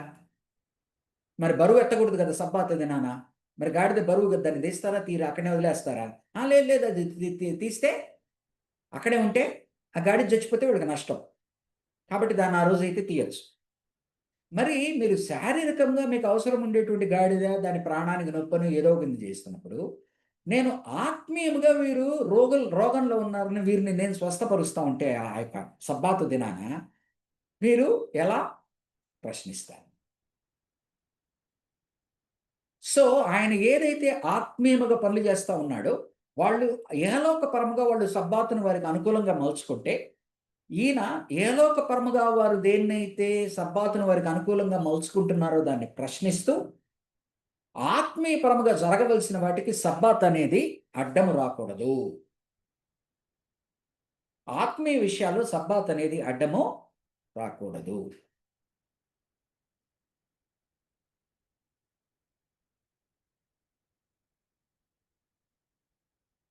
అనేది మాట్లాడుతున్న సమయంలో వాళ్ళు దాన్ని అంగీకరించలేని పరిస్థితి. పైపెచ్చి ఏమంటున్నాడు, సబ్బాతు గురించి పాత నిబంధనలో సబ్బాతు గురించి ఈ విధముగా చెప్పబడింది, ఇది సబ్బాతు గురించి నేను ఇలాగ మాట్లాడుతున్నాను అన్నప్పుడు వాళ్ళకి అర్థమవడం ఏంటి, ఈయన సబ్బాతును తీసేయడానికి కానీ దాన్ని ఏమంటారు, దాన్ని సప్లాంట్ చేయడానికి కానీ ప్రయత్నిస్తున్నప్పుడు ఏం చేస్తున్నారు వాళ్ళు, ఈయన ఏం చేస్తున్నాడు, ఒకటి ఈ సబ్బాతు అనేది పాత నిబంధనలలో ఒక ధర్మశాస్త్రంలో ఒక 10 ఆజ్ఞల్లో ఒక ఆజ్ఞ అయిన దాన్ని ఈయన తిరగరాస్తున్నాడు. అంటే ఏం చేస్తున్నాడు ఇతను, ధర్మశాస్త్రం ఇచ్చిన దేవుడి నుంచి వచ్చిన మోషే ధర్మశాస్త్రాన్ని ఈయన తిరగరాస్తున్నాడు. వారు మోషేని ఆల్రెడీ దేవుడు చేసి పెట్టుకున్నారు. ఒక పక్కన దేవుడు తర్వాత మోషేకి దేవుని స్థానం ఇచ్చిన్నారు. అందుకని మనకు యోహాను సువార్త వాటిలో ఏం గమనిస్తాము, మోషే వలన అది వచ్చింది, ప్రభువు వలన ఇది వచ్చింది. తర్వాత వీళ్ళు ఏమంటారు, మాకు ఆనాడు మోషే మన్నా ఇచ్చినట్టుగా నువ్వు మన్నా ఏంటి, అయ్యా నీకు ఇచ్చింది మోషే కాదు దేవుడు ఇచ్చాడని గుర్తు చేస్తాడు. అందుకని 1వ అధ్యాయం యోహాను సువార్తలో మోషే నుంచి పలానా పలానా వచ్చింది, ప్రభువు నుంచి పలానా పలానా వచ్చింది.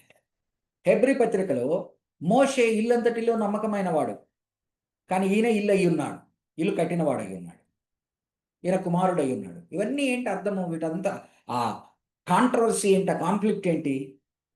అన్నోయింగ్లీ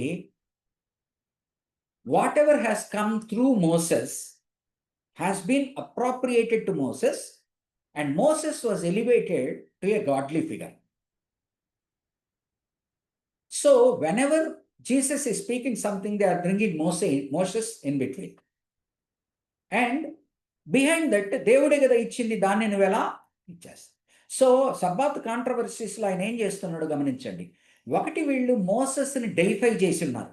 డైఫై అంటే దేవత చేసి పెట్టున్నారు. అందుకనే దేవుడు కూడా ఆయన సమాధి ఎక్కడ ఉన్నదో దొరకకుండా ఆయన జాగ్రత్త ఆయన తీసుకున్నాడు కదా. మోషే ఎక్కడ పూడ్చారో ఎవరికి తెలియదని రాసి పెడతాడు. లేకపోతే ఏమైండేదండి, ఈరోజు ఆయనకు గుడి కట్టి ఇంకొక డినామినేషన్ తయారై ఉండేది. సో మోసెస్ని ఆయన డెఫినెట్గా ఒప్పుకుంటున్నాడు, కానీ మోసెస్కి ఇచ్చింది దేవుడి నుంచి అని అంటున్నాడు. దేవుడు ఇచ్చిన దాన్ని నేను దేవుడు గనక నేను దాన్ని ఈ విధంగా నేను ఇంటర్ప్రిట్ చేస్తున్నాను. ఆయన దేవుడు ఈ సబ్బాతుని ఇచ్చింది ఈ కారణంగా ఇచ్చాడు, ఈ కారణంగా కాదు అని ప్రశ్నించినప్పుడు, ఒకటి, వీళ్ళ మతపరమైన ఫౌండేషన్స్ కదిలిపోతున్నాయి. రెండోది, ఆత్మీయపరమైన ఫౌండేషన్స్ కదిలిపోతున్నాయి. ఆయన దేవుడు అని ప్రకటించుకుంటున్నాడు ఆత్మీయంగా అంటే నా ఉద్దేశంలో. ఇంకోటి, మతపరంగా వీళ్ళు దేని మీద అయితే సౌదాలు కట్టున్నారో అదంతా షేక్ అవుతా ఉన్నది. నేను 10 ఏళ్ళు ఒకటి బోధిస్తూ వచ్చాను, అర్థమైందా? 11వ ఏడు ఇంకొకరు వచ్చి నేను చేసిందంతా నువ్వు బోధించిన తప్పు అన్నారు అనుకో, ఏం కదిలిపోతా ఉందండి? నా ఫౌండేషన్స్ కదిలిపోతున్నాయి కదా. సో వీళ్ళ ఫౌండేషన్స్ కదిలిపోతా ఉన్నాయి. సో ఆయనను రెసిస్ట్ చేస్తున్నారు, రిజెక్ట్ చేస్తున్నారు. నెక్స్ట్, ఆయన దయ్యాలను వదలగొడతా ఉన్నాడు. దయ్యాలను వదలగొడుతున్నప్పుడు జాగ్రత్తగా వినండి. ఆయన దయ్యాలను వదలగొడుతున్నప్పుడు సబ్బాత్ కాంట్రవర్సీ అప్పుడు నెంబర్ 1, సబ్బాత్ కాంట్రవర్సీ అప్పటి నుంచి వారు ఆయన్ని చంపాలని ప్రయత్నిస్తారు. చూడండి, అతన్ని ఎలాగునా ఇంకా వేసేయాలా అని చెప్పి ప్లాట్ ప్రారంభమవుతుంది. అంటే వాళ్ళ మెయిన్ ఫౌండేషన్ సబ్బాత్ అప్పుడు కదులుతా ఉంది. ఎందుకని? సబ్బాతు ధర్మశాస్త్రంలో 10 ఆజ్ఞల్లో ఒక ఆజ్ఞ. ఆ ఆజ్ఞని ఇతను రీఇంటర్ప్రెట్ చేస్తున్నప్పుడు వారేమంటున్నారంటే, ఈయన రీఇన్వెంట్ చేస్తున్నాడు, దీన్ని ఇంటర్ప్రెట్ చేయడం లేదు, రీఇన్వెంట్ చేస్తున్నాడు, కాబట్టి ఇతన్ని చంపాలి. మనం మత్తయి సువార్త కనుక చూస్తే ఏ సువార్తలో అయినా ఆయన సబ్బాతు దగ్గర నుంచి వీళ్ళకి చంపాలి అనేది. నెక్స్ట్ స్టెప్ ఏంటో చూడండి. ఆ సబ్బాతు కాంట్రవర్సీస్తో పాటే ఆయన పాపములను క్షమించుట, నీ పాపములు క్షమింపబడ్డాయి పో అంటాడు. చుట్టుపక్కల వాళ్ళు ఏంటి, ఇతనెవడు, ఇతను కూడా కాదు వీడు అని ఉంటుంది. వీడెవడు పాపాలు క్షమించడానికి? దేవుడు ఒక్కడే కదా. ఇంకోటి, మీరు కనుక సువార్తల్లో గమనిస్తే ఆయన అండం ప్రారంభిస్తారు, అతడు అండం ప్రారంభిస్తాడు, ఆఖరికి అతని వాడు వీడు అండం ప్రారంభిస్తారు. లాంగ్వేజ్లో అమర్యాదకరంగా ప్రోగ్రెషన్ లేకపోతే ఏమంటారు, దిగజారుడు కనుక గమనిస్తే నెక్స్ట్ ఏం జరుగుతుంది? ఆయన పాపాలను క్షమిస్తున్నప్పుడు వాళ్ళు ఆలోచించడం ప్రారంభిస్తారు. మూడవది అన్పార్డనబుల్ సిన్ గురించి మాట్లాడతాడు ఆయన స్వస్థపరుస్తూ ఉన్నప్పుడు వాళ్ళు ఏం చేస్తూ ఉన్నారు? పోర్లే స్వస్థపరిచాడు, దయ్యాలను వదలగొట్టాడు, మంచిదే కదా అని వదలట్లా. ఇతనిలో దయ్యం ఉన్నది కనుక ఇతని మాటలు దయ్యాలు వింటున్నాయి. ఇతనిలో దయ్యాల రాజు బిల్జెబూబు ఉన్నాడు గనక బిల్జెబూబు శక్తితో ఆ దయ్యాలకు కమాండ్ ఇస్తున్నాడు, ఆ దయ్యాలు వదులుతున్నాయి. దానికి ఆయన ఏమంటాడు? అయ్యా, నేనే నా దయ్యాలను చంపుకుంటే నా రాజ్యం పోయినట్టే కదా లెక్క. నేను దయ్యాల రాజు సహాయం తీసుకొని దయ్యాలను కనుక చేస్తుంటే నాకున్న 100 దయ్యాల్లో 10 దయ్యాలను నేను చంపుకుంటే నా బలం క్షీణించినట్టే కదా. కాబట్టి ఎప్పుడైతే దయ్యాలను 10 దయ్యాలను నేను చంపుతున్నాను, ఇంకా 90 మిగిలి ఉన్నాయంటే అర్థం ఏంటి? దేవుని రాజ్యము మీ మీదకి వచ్చిందని మీరు అర్థం చేసుకోండి. దేవుడు దయ్యాన్ని చంపుతున్నాడని మీరు అర్థం చేసుకోండి. సో వాళ్ళు ఏ స్థితికి వెళ్ళారు? ఈయన బిల్జెబూబుతో అంటున్నప్పుడు అంటే ఏం జరుగుతూ ఉన్నది? ఆయన దేవుని పరిశుద్ధాత్మ ద్వారా దెయ్యాలను వెళ్ళగొడుతున్నప్పుడు వీరు ఆయనే దెయ్యము అంటున్నారు. ఆయన నేను దేవుడు అంటున్నప్పుడు వీళ్ళు దెయ్యం అంటున్నారు. అంటే దాని ఏం జరుగుతా ఉన్నదండి అక్కడ? అవిశ్వాసం.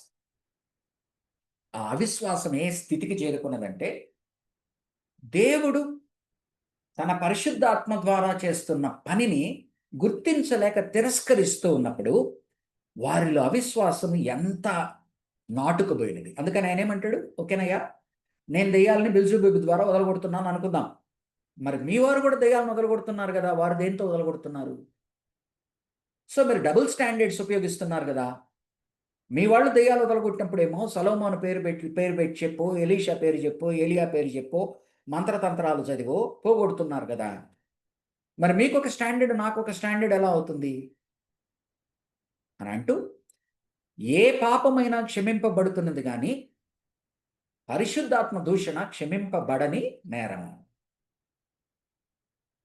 మీరు ప్రభువును తిరస్కరించినా పర్వాలేదు, దేవుని గురించి పరిశుద్ధాత్మను తిరస్కరిస్తే ఎందుకని ఈ మాట అంటున్నాడో ఆలోచించండి. Why is it an unpardonable sin? Why is it an unpardonable sin? క్షమింపరాని నేరం ఎందుకైందో ఆలోచించండి. యోహాను పత్రికల్లో కనుక మనం చూస్తే, దయచేసి చాలామంది బయటకు వెళ్ళినట్టున్నారు, నాకు వీడియోలో ఉంటూ ఉండండి, ఎప్పుడన్నా కనిపిస్తూ ఉండండి. ఓకే, ఎవరెవరైతే క్లాస్లో ఉన్నారో కొద్దిగా దయచేసి మీరు వీడియోలో ఉండండి. ఉంటే మీరు క్లాస్లో అటెండ్ అవుతున్నట్టు. 8:30 అయిన తర్వాత మీరు లేరు అంటే కోర్స్ మీరు 7 to 8:30 కమిట్ అయ్యారు కనుక పర్వాలేదు. ఓకే, ఎవరెవరు క్లాస్లో ఉన్నారో అప్పుడప్పుడు కనిపిస్తూ ఉండండి దయచేసి. ఎందుకు అన్పార్డనబుల్ సిన్ అయింది? యోహాను పత్రికల్లో మీరు గమనించినట్లయితే ఒక మాట మాట్లాడతాడు. ఒక పాపం ఉన్నది, ప్రతి పాపమునకు క్షమాపణ ఉన్నది. క్షమింపరాని పాపములు కొన్ని ఉన్నాయి, దాని కొరకు మరణానికి దారితీసే పాపాలు కొన్ని ఉన్నాయి, దాని కొరకు మీరు ప్రార్థన చేయకండి, అది జరగదు అంటాడు. ఏంటి ఆ పాపము? ప్రభువును రక్షకునిగా దేవునిగా విశ్వసించకపోవుటయే అన్పార్డనబుల్ సిన్. అవిశ్వాసము, there is no cure for unbelief. ఇంకా ఏ పాపమైనా క్షమింపబడుతుంది కానీ ప్రభువు మీద, ఆయన రక్షకునిగా, ఆయన దేవునిగా ఆయనను ప్రశ్నించి ఆయనను తిరస్కరించే పాపము క్షమించబడదు. దాని కొరకు ప్రార్థన చేయకండి అంటాడు. దాని కొరకు ప్రార్థన చేయకండి అంటాడు. కాబట్టి అన్పార్డనబుల్ సిన్ వీళ్ళు చేస్తున్నారు. పార్డనబుల్ క్షమింపరాని నేరం ఏంటంటే, దేవుడు పరిశుద్ధాత్మ సహాయంతో చేస్తున్న పనిని వారు దెయ్యానికి అంటగడతా ఉన్నారు. అంటే దానిలో నుంచి కనిపించేది ఏంటి? అవిశ్వాసము. ఇది యోహాను పత్రికల్లో మనకు మళ్ళీ మరొకసారి బయలుపరచబడుతుంది. మీకు తెలుసా అండి, యోహాను పత్రికలు నేను చెప్పే మాట గుర్తొస్తా ఉందా? గుర్తొస్తుందన్న వాళ్ళు చేయొద్దండి, లేకపోతే నేను ఆ వర్షంలోకి వెళ్తాను. ప్రతి పాపము కొరకు ప్రార్థించండి, క్షమింపబడుతుంది. కానీ ఒక పాపము కొరకు మాత్రం మీరు ప్రార్థించినా కూడా అది క్షమింపబడదు, దాని కొరకు ప్రార్థించండి. There is a sin that leads to death and there is a sin that can be forgiven. Okay, God bless you. కాబట్టి వారు ఎప్పుడైతే ప్రభువు వారు దెయ్యాలను వదలగొడుతున్నప్పుడు వారు మాట్లాడిన మాట దైవదూషణ, బ్లాస్ఫమీ. బ్లాస్ఫమీ ఎక్కడి నుంచి వస్తుంది? 1 కొరింథీ 12వ అధ్యాయము 3వ వచనంలో అంటాడు, ఎవరైతే దేవుని ఆత్మ కలిగి ఉన్నవారు మాత్రమే యేసుని ప్రభువు అనగలరు. ఎవరైతే దేవుని ఆత్మ కలిగి ఉన్నారో, 1 కొరింథీ 12:3 చూడండి, కావాలంటే ఎవరైనా తీస్తే చదవండి. 1, 2, 3 వచ్చి, ఎవరైతే దేవుని ఆత్మను కలిగి ఉంటారో వారు యేసు ప్రభువు శపింపబడునుగాక అనే మాట వారి నోరితో ఉచ్చరించలేదు. ఎవరైనా చదువుతారా దయచేసి? 1 Corinthians 12th chapter 1 to 3 verses చదవండి ఎవరైనా. ఇంగ్లీష్లో కానీ తెలుగులో కానీ దేంట్లో అయినా పర్వాలేదు. మరియు సహోదరులారా, ఆత్మ సంబంధమైన వరములను గూర్చి మీకు తెలియకుండుట నాకు ఇష్టం లేదు. మీరు అన్యజనులై ఉన్నప్పుడు మోగ విగ్రహములను ఆరాధించుటకు ఎటుపడినా అటు నడిపింపబడితిరని మీకు తెలియను. ఇందుచేత దేవుని ఆత్మ వలన మాట్లాడువాడెవడును యేసు శాపగ్రస్తుడని చెప్పడనియు, పరిశుద్ధాత్మ వలన తప్ప ఎవడును యేసు ప్రభువని చెప్పలేడనియు నేను మీకు తెలియజేయుచున్నాను. చాలమ్మా. Very good, very good. Merlin గారు, thank you very much. Welcome. గమనించారా? సో ఈ మూడిటిని మనం రిలేట్ చేసుకుందాం. ఎందుకంటే బికాస్ చాలాసార్లు ఈ పరిశుద్ధాత్మ దూషణ అంటే ఏంటి, పరిశుద్ధాత్మ దూషణ అంటే ఏంటి, ఎందుకు ఇది క్షమింపరాని నేరము అని మనం అనుకుంటాం కదా. అంటే ప్రభువు వారు దాని గురించి ఎందుకు అంత కఠినంగా మాట్లాడాడు అన్నప్పుడు మనము అన్ని పాయింట్స్ని మనం కూర్చుకున్నప్పుడు ఎప్పుడైతే పరిశుద్ధాత్మ ద్వారా కార్యము జరపబడతా ఉన్నదో ఆ పరిశుద్ధాత్మ కార్యమును దెయ్యానికి అంటగట్టినప్పుడు అది అవిశ్వాసం నుంచి వచ్చేది. సో ప్రభువుని వారు దెయ్యాల రాజు లేకపోతే దెయ్యాల రాజు సహాయంతో ఇతను చేస్తున్నాడు అన్నప్పుడు ఏం చేస్తున్నారు, వారు ఆయనను శపిస్తున్నారు. కాబట్టి పరిశుద్ధాత్మ దేవుడిని తిరస్కరించినప్పుడు పరిశుద్ధాత్మ దేవుడు నీలో చేయాలనుకునే కార్యము నువ్వు రెసిస్ట్ చేస్తున్నప్పుడు, తిరస్కరిస్తున్నప్పుడు ఆ తిరస్కరణలో పినకల్ అంటే ఆ తిరస్కరణలో అన్నిటికన్నా దిగజారిన పరిస్థితి ఏదో వస్తుందంటే ప్రభువును తిరస్కరించడము, ప్రభువును అంగీకరించకపోవడము, ప్రభువును శాపగ్రస్తుడు అంటే ప్రభువును దేవుడు కాక దెయ్యము అనడము. అర్థమవుతా ఉందండి. ఇవన్నీ మనం యోహాను పత్రిక ఏ పాపమైనా క్షమించబడును కానీ ఒక్క పాపం కొరకు ప్రార్థన చేయకండి. మరణమునకు దారితీయని పాపములు ఉన్నాయి, మరణానికి దారితీసే పాపము ఒకటి ఉన్నది, దాని కొరకు ప్రార్థించకండి. అన్నీ కలిపి ఎక్కడికి వస్తాయంటే ప్రభువును విశ్వసించక పోవుట, రక్షకునిగా దేవునిగా విశ్వసించక దేవుని దగ్గర నుంచి వచ్చిన వాడని ఆయనను తిరస్కరించుట, ఆయన చేసిన కార్యములు దేవుని పరిశుద్ధాత్మ సహాయముతో కాక దయ్యముతో చేశాడని. కాబట్టి ఇవన్నీ ఎక్కడి నుంచి వస్తాయి, ఆయనను విశ్వసించనందువలన. సో అవిశ్వాసము అన్నిటికన్నా గొప్ప పాపము. ఓకేనండి.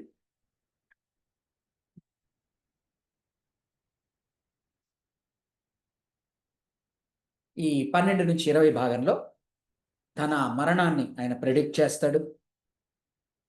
అపోస్తలుడైన పేతురుకి మొట్టమొదటిసారిగా పరిచయం చేస్తాడు 16వ అధ్యాయంలో. నా గురించి బయటంతా ఏమనుకుంటున్నారు అని అడుగుతాడు. అయ్యా నీ గురించి అదంటున్నారు, ఆయన ప్రవక్త అంటున్నాడు, ఆయన ఒక మంచి మనిషి అంటున్నా, అంటే నువ్వేమనుకుంటున్నావు అని అడుగుతాడు. జీవము గల దేవుని యొక్క కుమారుడవు నీవని నేను నమ్ముతున్నానయ్యా, అభిషక్తుడవని నేను నమ్ముతున్నాను. ఇది నీకు మనుషులు తెలిపినది కాదు, రక్తమాంసములు దీన్ని అర్థం చేసుకోలేవు, పరిశుద్ధాత్మ దేవుడు మాత్రమే దీన్ని నీకు తెలియపరిచాడు గనక సైమోన్ బార్యోనా నీవు ఆశీర్వదింపబడిన వాడు అంటాడు. ఆశీర్వదింపబడిన వాడు అంటాడు. ఆ వెంటనే మానవ మాత్రంగా ఇతను ప్రవర్తించినప్పుడు నువ్వు మరణానికి వెళ్ళడము, అయ్యా నువ్వు మరణానికి, నేను యెరూషలేముకి వెళ్ళాలి, నేను అక్కడ చనిపోతాను అనగానే ఇది నీకు తగదుగాక అని అన్నప్పుడు సాతానా నా వెనక్కి బొమ్మ అంటాడు. ఎందుకని తను మరణిస్తే కానీ రక్షణ ఉండదు. కానీ సాతానుకు ఆ యొక్క టైప్ ఆఫ్ ప్లాన్ అర్థం కాదు, ఇహలోకపరంగానే ఉంటుంది. బతకాలి బతకాలి బతకాలి, తన స్నేహితుడు బ్రతకాలి, తన గురువు బ్రతకాలి, తన పక్కనే ఉండాలి, నిండు ఆయుష్తో బతకాలి. ఇటువంటి ఆలోచన. నువ్వు ఉంటే ఇంకా ఎక్కువ పని జరుగుతుందయా, నువ్వు వెళ్ళిపోతానంటావేంటి ఆలోచనతో ఉన్నాడు కనుక, అయ్యా దేవుని చిత్తం అది కాదు, నువ్వు సరిగ్గా అర్థం చేసుకోవడం లేదు. దేవుని చిత్తము మామూలు మానవునిలాగా మానవుని చిత్తము నేను మామూలుగా అందరిలాగా బ్రతికి ఎక్కువ కాలం మానవులకు ఉపయోగపడాలని, నేను ఇలాగనే కొనసాగాలనేది మానవ ఆలోచన. మానవ ఆలోచనలు ఎవరు డిటర్మిన్ చేస్తారు? మానవుల యొక్క ఆలోచనలు. మనమందరము కూడా భూలోకము మనకివ్వబడినప్పటికీ మనం ఒకనొక సమయంలో మనం సాతానుకి దాన్ని అమ్మివేశాం. కాబట్టి ఇక యెహోలోకపు రాజు సాతాను, వాడే మన మనసుల్ని శాసిస్తాడు, వాడే మన మానవ మార్గాన్ని నిర్దేశిస్తాడు. కాబట్టి సాతానా నా వెనక్కి పో అంటాడు. ఆ తర్వాత అంటే అతని మరణాన్ని యాక్సెప్ట్ చేయలేనప్పుడు, ఆ తర్వాత తను చనిపోతాడని, తన పునరుద్ధానపరచబడిన తర్వాత ఏ మహిమగల శరీరం కలిగి ఉంటుందో రూపాంతర కొండ మీద నెక్స్ట్ వారికి ప్రత్యక్షమై చూపిస్తాడు. సో ఆయన మరణమును గురించి చూపిస్తాడు. అరే ఈ మరణం గురించి మీరు అంత వరీ కాబాకండి, ఈ మరణము మంచికే జరుగుతుంది, ఆ తరువాత ఇది పునరుద్ధానముతో ఇంకా మహిమపరచబడుతుంది. కాబట్టి మహిమగల శరీరాలతో రూపాంతర కొండలో ఏ ముగ్గురైతే ఆయన క్లోజ్ సర్కిల్ వాళ్ళతో ఈ మాటలు మాట్లాడతాడో వాళ్ళలో క్లోజెస్ట్ కోర్ గ్రూప్ను తీసుకువెళ్ళి ఆయన రిసరక్షన్ బాడీ ఎలా ఉంటుంది అనేది, ఆ మహిమ ఎలా ఉంటుంది అనేది చూపిస్తాడు. అంటే do not fear about either my death or your death. Do not fear about either about my death or your death. My death is for a reason, for a purpose. And though it will pain you, hurt you for some time, it will only lead to glory అన్నదాన్ని రూపాంతరపు కొండ మీద వారికి చూపిస్తాడు. ఆ తర్వాత servant hood గురించి నేర్పిస్తాడు కదా 12-20లో. నాయకుడు ఎవరు, సేవకుడు ఎవరు. ఈరోజు నాయకులు ఎవరైతే నాయకులు కావాలనుకుంటున్నారో వారు ఇంకొకరి మీద ఆధిపత్యం చెలాయించడానికి, అజమాయిషి చెలాయించడానికి చూస్తారు. కానీ నా నాయకత్వపు మోడల్ ఏంటి అంటే, ఎవరైతే పరిచారకంగా ఉండి తన్ను తాను తగ్గించుకొని సేవ చేస్తాడో వాడు నిజమైన నాయకుడు. కాబట్టి హూ ఈజ్ లీడర్? వాళ్ళు అంటున్నారు, నేను ఇటు పక్కన కూర్చోవాలా, అటు పక్కన కూర్చోవాలా, నీ పక్కన అనగా వారు కుర్చీలో, ఆయన పక్కన కుర్చీల్లో కూర్చుంటే అధికారం ఉన్నది అని భావిస్తున్నారు. ఆయన అంటున్నాడు, అయ్యా నీకు వచ్చేది అధికారము వలన నీకు కుర్చీ రాదు. నీకు వచ్చేటువంటి కుర్చీ ఇవన్నీ కూడా కనిపించే కుర్చీలు. నా పక్కన కూర్చోవడము ఇక్కడ కనిపించేది. అక్కడ ఎవరికి ఆయన ఇవ్వాలని ఆయన నిర్ణయించుకుంటాడు దేవుడు. రెండవది, మీరు అక్కడ కనుక నిజంగా ఈ కుర్చీలకు కనుక మీరు ప్రాధాన్యత ఇస్తూ ఉంటే, నా పక్కన ఇటొక కుర్చీ అటొక కుర్చీలో కూర్చోవాలి అంటే, నేను ఇప్పుడు మధ్యలో కుర్చీలో కూర్చోవడానికి ఏ రీతిగా నడుచుకుంటున్నానో ఆ రీతిగా మీరు నడుచుకోండి. ఎడం పక్కన కుర్చీలో, కుడి పక్క కుర్చీలో మీరు కూడా అక్కడ కూర్చుంటారు. ఎవరు కూర్చోవాలి అన్నది, ఎవరు నన్ను ఎంతగా వెంబడిస్తారో దాన్ని బట్టి దేవుడు నిర్ణయిస్తాడని చెప్తాడు. సో అధికార మోడల్ని రీరైట్ చేస్తాడు. సో సర్వెంట్హుడ్ లీడర్షిప్ నేర్పిస్తున్నాడు కదా. అందుకనే యోహాను సువార్త 13వ అధ్యాయంలో ఆయన ఎంతకు దిగజారాడు అంటే తను తాను ఎంత తగ్గించుకున్నాడు అంటే, ఆ యొక్క పైన బట్టలు తీసివేసి చిన్న తువాలను కట్టుకొని సర్వెంట్ లాగా ఆయన కాళ్ళు కడిగినట్టుగా చూపిస్తాం. ఈలాగున ఇంత తగ్గాలి, అంత తగ్గాలి అన్నప్పుడు ఈరోజు మనం సంవత్సరానికి ఒకసారి పెట్టుకుని ఒకరి కాళ్ళు ఒకరికి అడగడం కాదు. కొన్ని చర్చిల్లో ఇది కూడా చేస్తారు. సంవత్సరానికి ఒక రోజు పెట్టుకొని ఒకరి కాళ్ళు ఒకరికి అడగడం కాదు. వారి కాళ్ళు ఈరోజు కడుగుతావు, రేపు వారి కాళ్ళు లాగేయాలని చూస్తావు. ఆ ఒక్కరోజు కాళ్ళు కలగడమా? ఎందుకని కాళ్ళు పట్టుకున్నామని చూస్తే భయపడతాం. ఎందుకని వాడు కాళ్ళు పట్టుకుని కిందకి లాగేస్తాడు. కాళ్ళు గడగడము, పాదాలు గడగడము బహిర్గతంగా సంవత్సరానికి ఒకసారి ఆచారపరంగా చేసేది కాదు. అనుదినము మానసికముగా నాకన్నా నువ్వు ఎక్కువ, నాతో నువ్వు సరి సమానము, నాకన్నా నువ్వు ఈ దేనిలో తక్కువ కాదు, దేనిలో తక్కువ కాదు అని చూపించడం. మీరు నాకన్నా ఎక్కువే. ఇలాగున నేను ఆలోచిస్తున్నప్పుడు హృదయాన్ని గెలుచుకోగలను. అది ఎట్లా రావాలో ఒక రోజు జరిగేది కాదు. నీ యొక్క మానసిక ధోరణి, దృక్పథమే ఆ రీతిగా ఉండాలి. ఒక ప్రోగ్రామ్ డే పెట్టుకొని నేను ఈరోజు తగ్గుంటాను. అందుకని ఏమంటాడు, ఉపవాస దినం అంటే మొహం వేలాడేసుకుని తగ్గించుకొని పోవడమా? ఆ రోజు కడుపు మాడ్చుకొని నేను అయ్యా నన్ను నేను తగ్గించుకున్నాను అనుకోవడమా? ఏమి కోరుకున్నాను నేను ఉపవాస దినమున? నీవు బీదలకు ఇవ్వాలని, అణగదొక్కబడిన వారిని లేవనెత్తవాలని. కానీ మీరు ఏం చేస్తున్నారు? యెషయా 56 అనుకుంటాను. కానీ మీరు ఏం చేస్తున్నారు? ఉపవాస దినం అంటున్నారు. ఉపవాస దినం అయిపోగానే మళ్ళీ కొట్టుకోవడము ప్రారంభిస్తున్నారు కదా. అందుకని నేను తరచు జోక్ చేస్తూ ఉంటాను మా చర్చిల్లో. మా 40 రోజుల పండుగ అయిన తర్వాత మాకు జనరల్ బాడీ ఎలక్షన్స్ ఉంటాయి ఏప్రిల్లో. 40 రోజులు సూపర్ భక్తితో ఉంటారు అందరూ. 40 రోజులు ఉపవాస ప్రార్థనలతో ఉంటారు. 40 రోజు అయిపోగా నెక్స్ట్ వారం, ఆ తర్వాత వారము మేము జనరల్ బాడీ పెట్టుకుంటాం. ఈ 40 రోజులు ఎంతెంత అయితే తగ్గించుకునే విధంగా ఉన్నారో అవన్నీ నిజమైన ఆత్మీయ మార్పులు కావు అని ఆ ఒక్క రోజులో బయటకు వచ్చేస్తారు. మీ చర్చిలో కూడా అంతేనా? మరి మెయిన్ లైన్ చర్చెస్ అంతా కూడా. సో నాకు సమ్ టైమ్స్ ఐరానికల్గా అనిపిస్తుంది. ఆ పాస్ ఓవర్ టైము, దాన్ని ఏమంటారు మనము, ఈస్టర్ టైం 40 days అనేది అనుకుంటాం కదా. మోస్ట్ ఆఫ్ ద టైం ఏమండి లెంట్ డేస్ అని ఫాలో అవుతుంది అమ్మా, Lent days. Okay. Most of the days ఆ 40 days మనల్ని మనం తగ్గించుకుంటాం. 40 days తర్వాత మళ్ళా నేను అంటుంటాను తమాష్కి, అయ్యప్ప మాలకు మన మాలకి డిఫరెన్స్ ఏముంది? ఇంకా పైన శబరిమల ఎక్కిన తర్వాత పైకి పోతారు. ఎట్లా పోతారు? కిందకు వచ్చేటప్పుడు వరుసగా బ్రాందీ షాపులు ఉంటాయి. ఆ ముడి ఇరుముడి అది పక్కన అందరినీ కాదు, దయచేసి చాలామంది భక్తిగా ఉండవచ్చు, వాళ్ళని విమర్శించడం కాదు. వరుసగా బ్రాందీ షాపులు ఉంటాయి. దిగంగానే తాగి పడిపోయిన వాళ్ళు బోల్డ్ అంతమంది ఉంటారు. సో ఇలాంటిది మనకు దేవుడు నేర్పిస్తున్నాడా? ఎస్, ఆయన 40 రోజులు ఉపవాసం ఉన్నాడు.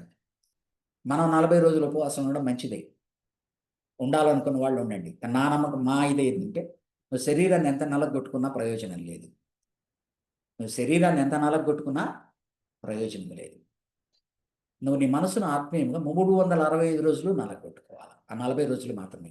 బట్ ఆ 40 రోజులు శరీరాన్ని నలగొట్టుకునేటువంటి క్రమంలో ఆత్మను కూడా నలగొట్టుకుంటూ ఉంటే, అసలు చేయకుండా ఉండడం కన్నా ఏదో ఒకటి చేయడం మంచిదే, కంటిన్యూ. బట్ ఆ యొక్క దృక్పథము 365 రోజులు మనకున్న ఎడల అది మనకు మంచిది, ఆత్మను నలగొట్టుకోవడం.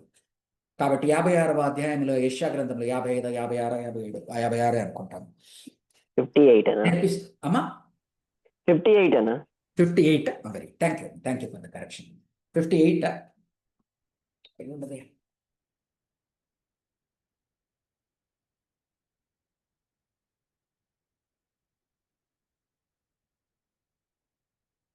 Yes, correct, 58.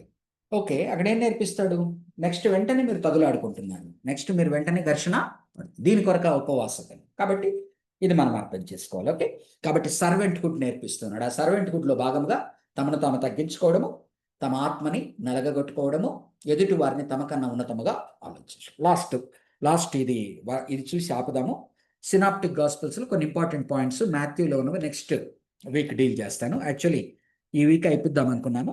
Okay, prevailing of క్రైస్ట్లో ఆయన 3.5 ఏడాది పరిచర్య చేసిన తరువాత పామ్ సండే సమయం నుంచి ఆయన తనను తాను ప్రకటించుకుంటాడు. ఏమని? నేను దేని కొరకు సిలువ కొరకు వెళ్ళబోతున్నానని. ఆ యొక్క రాజు ఏ విధముగా అయితే తగ్గింపగలిగిన రాజు, జకర్యా గ్రంథము 9వ అధ్యాయం 9వ వచనాన్ని పురస్కరించుకొని ఏ విధముగా వారి రాజు సమాధానకర్తగా, నెమ్మది కలిగిన వాడుగా, తగ్గింపగలిగిన వాడుగా, ఏ విధముగా గాడిద పిల్ల మీద వస్తాడని చెప్పినట్టుగా ఆయన ప్రవచనాల నెరవేర్పుగా తాను మెస్సయ్య అని ప్రకటించుకుంటూ లోపలికి వస్తాడు. వచ్చినప్పుడు అందరూ కూడా అతిరథ మహారథం పడతారు, ఆయన రాజు రాజు అని చెప్పి. కానీ జస్ట్ నెక్స్ట్ వారం వచ్చేటప్పటికి చాలామంది మనసులు మారాయి అనడం కన్నా రిలీజియస్ లీడర్స్ నెగ్గుతారు.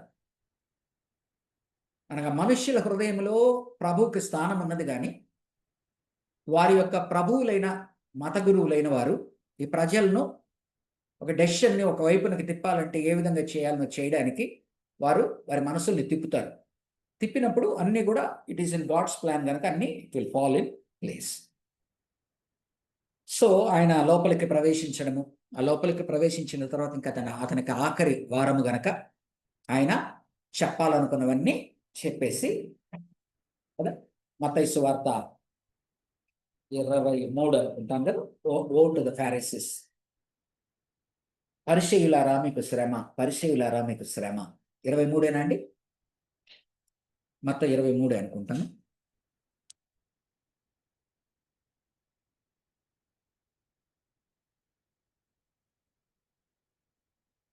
మత్తయి 23, మత్తయి 23. అలాగనే రానున్న రాజ్యం గురించి ఉపమానాలు బోధిస్తూ ఎవరైతే ఈ రానున్న రాజ్యాన్ని అర్థం చేసుకోకుండా మిగతా వారికి అర్థం కానివ్వకుండా అడ్డుకుంటూ ఉన్నారో ఆ మత గురువులందరినీ కూడా ఏకిపారేస్తాడు. అనగా ఆయన గమనించాలి మీరు, యేసు ప్రభు వారు ఘర్షణకు దిగకుండా సహనముతో ఆఖరి క్షణము వరకు ఉంటాడు. ఎందుకనగా ఆఖరి క్షణం వరకు వారిలో మార్పు వస్తుందేమో అని ఆయన వేచి ఉంటాడు. ఇంకా ఆయన వెళ్ళిపోయేటువంటి సమయంలో నిజాన్ని కుండబద్దలు కొట్టినట్టుగా చెప్పవలసి వస్తుంది కనుక వారికి చెప్పాల్సినవి ఇంకా ఓపెన్గా చెప్పేస్తాడు. చెప్పడమే కాకుండా దేవుని ప్రజలు అనబడుతున్న ఎవరైతే ఆయన తట్టు ఆకర్షింపబడ్డారో వారికి ఉపమానాల రీతిలో రానున్న రాజ్యంలో పాలుభాగస్తులు కావాలంటే ఏ విధముగా సిద్ధపాటు కలిగి ఉండాలి, రెండవ రాకడకు. అంటే వారి జీవితాలు ఏ విధముగా ఉండాలి, అనగా జీవితాలు సరిగ్గా లేకుండా తనని తిరస్కరించిన పరిసయ్యులకు కుండబద్దలు కొట్టినట్టు చెప్పేస్తాడు. తర్వాత తనను వెంబడిస్తూ ఉన్నవారు దేవుని రాజ్యంలో భాగము కావాలి అంటే ఏ విధముగా ఉండాలి అని వారికి ఉపమానాల ద్వారా సిద్ధపాటు గురించి నేర్పిస్తాడు. కాబట్టి 20వ అధ్యాయం నుంచి కనుక మనం చూస్తే ఆ వారంలో జరిగినవన్నీ కూడా మనము చూస్తాం. అనగా పామ్ సండేకి ఆయన గుడ్ ఫ్రైడేకి మధ్యన ఉన్న 5 రోజులలో ఆయన ఏమేమి చెప్పదలుచుకున్నాడో, ఒక వ్యక్తి తాను చనిపోతూ వీలునామా ఏదైతే తను చెప్పాలనుకున్నవన్నీ చెప్పి, ఇంకా చెప్పవలసింది నేను మీకు చెప్పవలసిందంతా చెప్పేశాను అనే దానికి ఒక్కసారి మత్తయి సువార్తలో ఆయన మాట్లాడిన మాటలు చూద్దామంటే, జస్ట్ సినాప్సిస్ 20వ అధ్యాయం నుంచి 20వ అధ్యాయం నుంచి మత్తయి సువార్త 20వ అధ్యాయం నుంచి 21 నుంచి ట్రయంఫల్ ఎంట్రీ, ఆ యొక్క పామ్ సండే రోజు Jesus clearing of the temple, ఏ విధముగా అయితే ఆలయాన్ని ఆయన ప్రక్షాళన పరుస్తూ మతాన్నంతటిని కూడా ఆయన ఏం చెప్తున్నా అంటే, దేవుడు ఏ విధముగా తనని వెంబడించాలి అని కోరుకుంటున్నాడో అలా వెంబడిస్తున్నాము అని చెప్పబడుతూ, దానికి కేంద్ర బిందువుగా ఉన్న ఆలయమే ఈ పరిస్థితిలో ఉంది అంటే, ఏ పరిస్థితిలో యూదా జనాంగం అంతా ఉన్నారు, ఇక్కడే మోక్షం లభిస్తుందని ఇక్కడికి వచ్చి చేస్తూ ఉంటే, ఈ పరిస్థితి ఎట్లా ఉంటే దాని పరిస్థితి ఏంటి అని దాన్ని ప్రక్షాళన పరుస్తూ, విదరింగ్ ఆఫ్ ద ఫిగ్ ట్రీ, ఏదైతే ఆ యొక్క అంజీరపు చెట్టును ఆయన శపిస్తాడో జరుగుతూ ఉన్నది ఏంటంటే, ఆ అంజీరపు ఈ యొక్క రిలీజియస్ కల్ట్ని, టెంపుల్ ద్వారా జరుగుతున్న టెంపుల్ కల్ట్ని, రిలీజియస్ కల్ట్ని ఆయన స్పిరిచువల్గా డినౌన్స్ చేస్తూ ఉన్నాడు. ఆ తర్వాత ద పారబుల్ ఆఫ్ ద రిచెడ్ టెనెంట్స్, ఏ విధముగా అయితే ప్రభువును చంపజూస్తున్నారో ఇది తమ సొంతం చేసుకోవాలని. ఆ తర్వాత parable of the wedding banquet, ఏదైతే ఒకానొక దినమున అబ్రహాము, యాకోబు, ఇస్సాకు వారందరూ కలిసి చేసే దానిలో ఉండవలసిన వారు ఏ విధముగా ఉండాలి. ట్యాక్సెస్, ఆయన్ని రకరకాల ప్రశ్నలతో వేధిస్తారు, ఆయన్ని ఎలాగనో అలాగ పట్టుకోవాలని చెప్పి ట్యాక్సెస్ డ్యూ టు సీజర్ అనగా రాజకీయమైన ప్రశ్నలు వేస్తారు, రాజకీయంగా ఆయన్ని ఇబ్బంది పెట్టడానికి. తర్వాత దాన్ని ఏమంటారు, బోధపరంగా థియలాజికల్గా ఆయన ఇబ్బంది పెట్టడానికి రిసరక్షన్ గురించి, మ్యారేజ్ గురించి, ఒక స్త్రీ 7గురిని వివాహం చేసుకున్నది ఎక్కడ, ఆ తర్వాత పరలోకంలో ఎక్కడ, ఎవరు ఆయన భర్త, అంటే థియలాజికల్ ప్రశ్నలు. మొదటిది పొలిటికల్ ప్రశ్నలు, ట్యాక్సెస్ డ్యూ టు, అంటే పొలిటికల్గా అతను కనుక సీజర్కి ట్యాక్స్ కట్టద్దండి అంటే ఇరుక్కుంటాడు, రోమన్స్కి అగెన్స్ట్ అవుతాడు, ఆయన రోమన్స్కి పట్టిస్తారు. ఒకవేళ ట్యాక్స్ కట్టండి అంటే మనకు రాజు ఒక్కడే కదా, దేవుడే కదా, వీళ్ళకి కట్టడం ఎంతవరకు న్యాయం, ఇట్లా అతన్ని ఫిక్స్ చేయడానికి పొలిటికల్ ప్రశ్నలు వేస్తారు, తప్పించుకుంటాడు. ఆ తర్వాత రిసరక్షన్ గురించి థియలాజికల్ క్వశ్చన్స్ వేస్తారు. ఆ తర్వాత ధర్మశాస్త్రం మీద క్వశ్చన్స్ వేస్తారు, అన్నిటికన్నా గొప్ప ఆజ్ఞ ఏది, వారి నోటితో నుంచే చెప్పిస్తాడు, అన్నిటికన్నా గొప్ప ఆజ్ఞ ఏదయ్యా అంటే దేవునిని ప్రేమించుట, నీ వలె నీ సహోదరుని ప్రేమించుట, పూర్ణాత్మతో పూర్ణ. ఆ తర్వాత ఈయన తిరిగి వారిని వెనకొక ప్రశ్న వేసి నోరులో నూపిస్తాడు. అయ్యా, దావీదు మాట్లాడుతూ దేవుడు నా ప్రభువుతో మాట్లాడుతున్నాడు అని కొన్ని మాటలు చూపించి, మరి దావీదు నా ప్రభువుతో మాట్లాడుతున్నాడు అంటే ఎవరు ఆ ప్రభువు అని వారి నోర్లు మూపిస్తాడు. కాబట్టి ఆ ప్రభువు ఎవరో కాదు, నేనే అన్నట్టుగా. ఆ తర్వాత వారికి సిద్ధపాటు గురించి నేర్పిస్తూ ఆఖరి దినములు అనే దాని గురించి ఎలా ఉంటాయి, ఆఖరి దినాలు, కాబట్టి ఆఖరి దినాలకు తగినట్టుగా మీరు సిద్ధపాటులో ఉండండి అని, సిద్ధపాటువి పారబుల్ 10 వర్జిన్స్ ద్వారా నేర్పిస్తాడు సిద్ధపాటు గురించి. తలాంతులు, ఒకరికి ఇచ్చిన స్టీవర్డ్షిప్ని ఏ విధంగా వారు చేయాలని, టాలెంట్స్, ఒక్కొక్కరికి ఒక్కొక్క తలాంత్ ఇచ్చినప్పుడు, ఒకరికి 10, ఒకరికి 5, ఒకరికి 2 అట్లా ఇచ్చినప్పుడు వారు దాన్ని ఎలా ఉపయోగించారనే దాన్ని బట్టి మీకు ఇవ్వబడిన గృహ నిర్వాహకత్వాన్ని మీరు ఎలాగునా నిర్వహించాలి.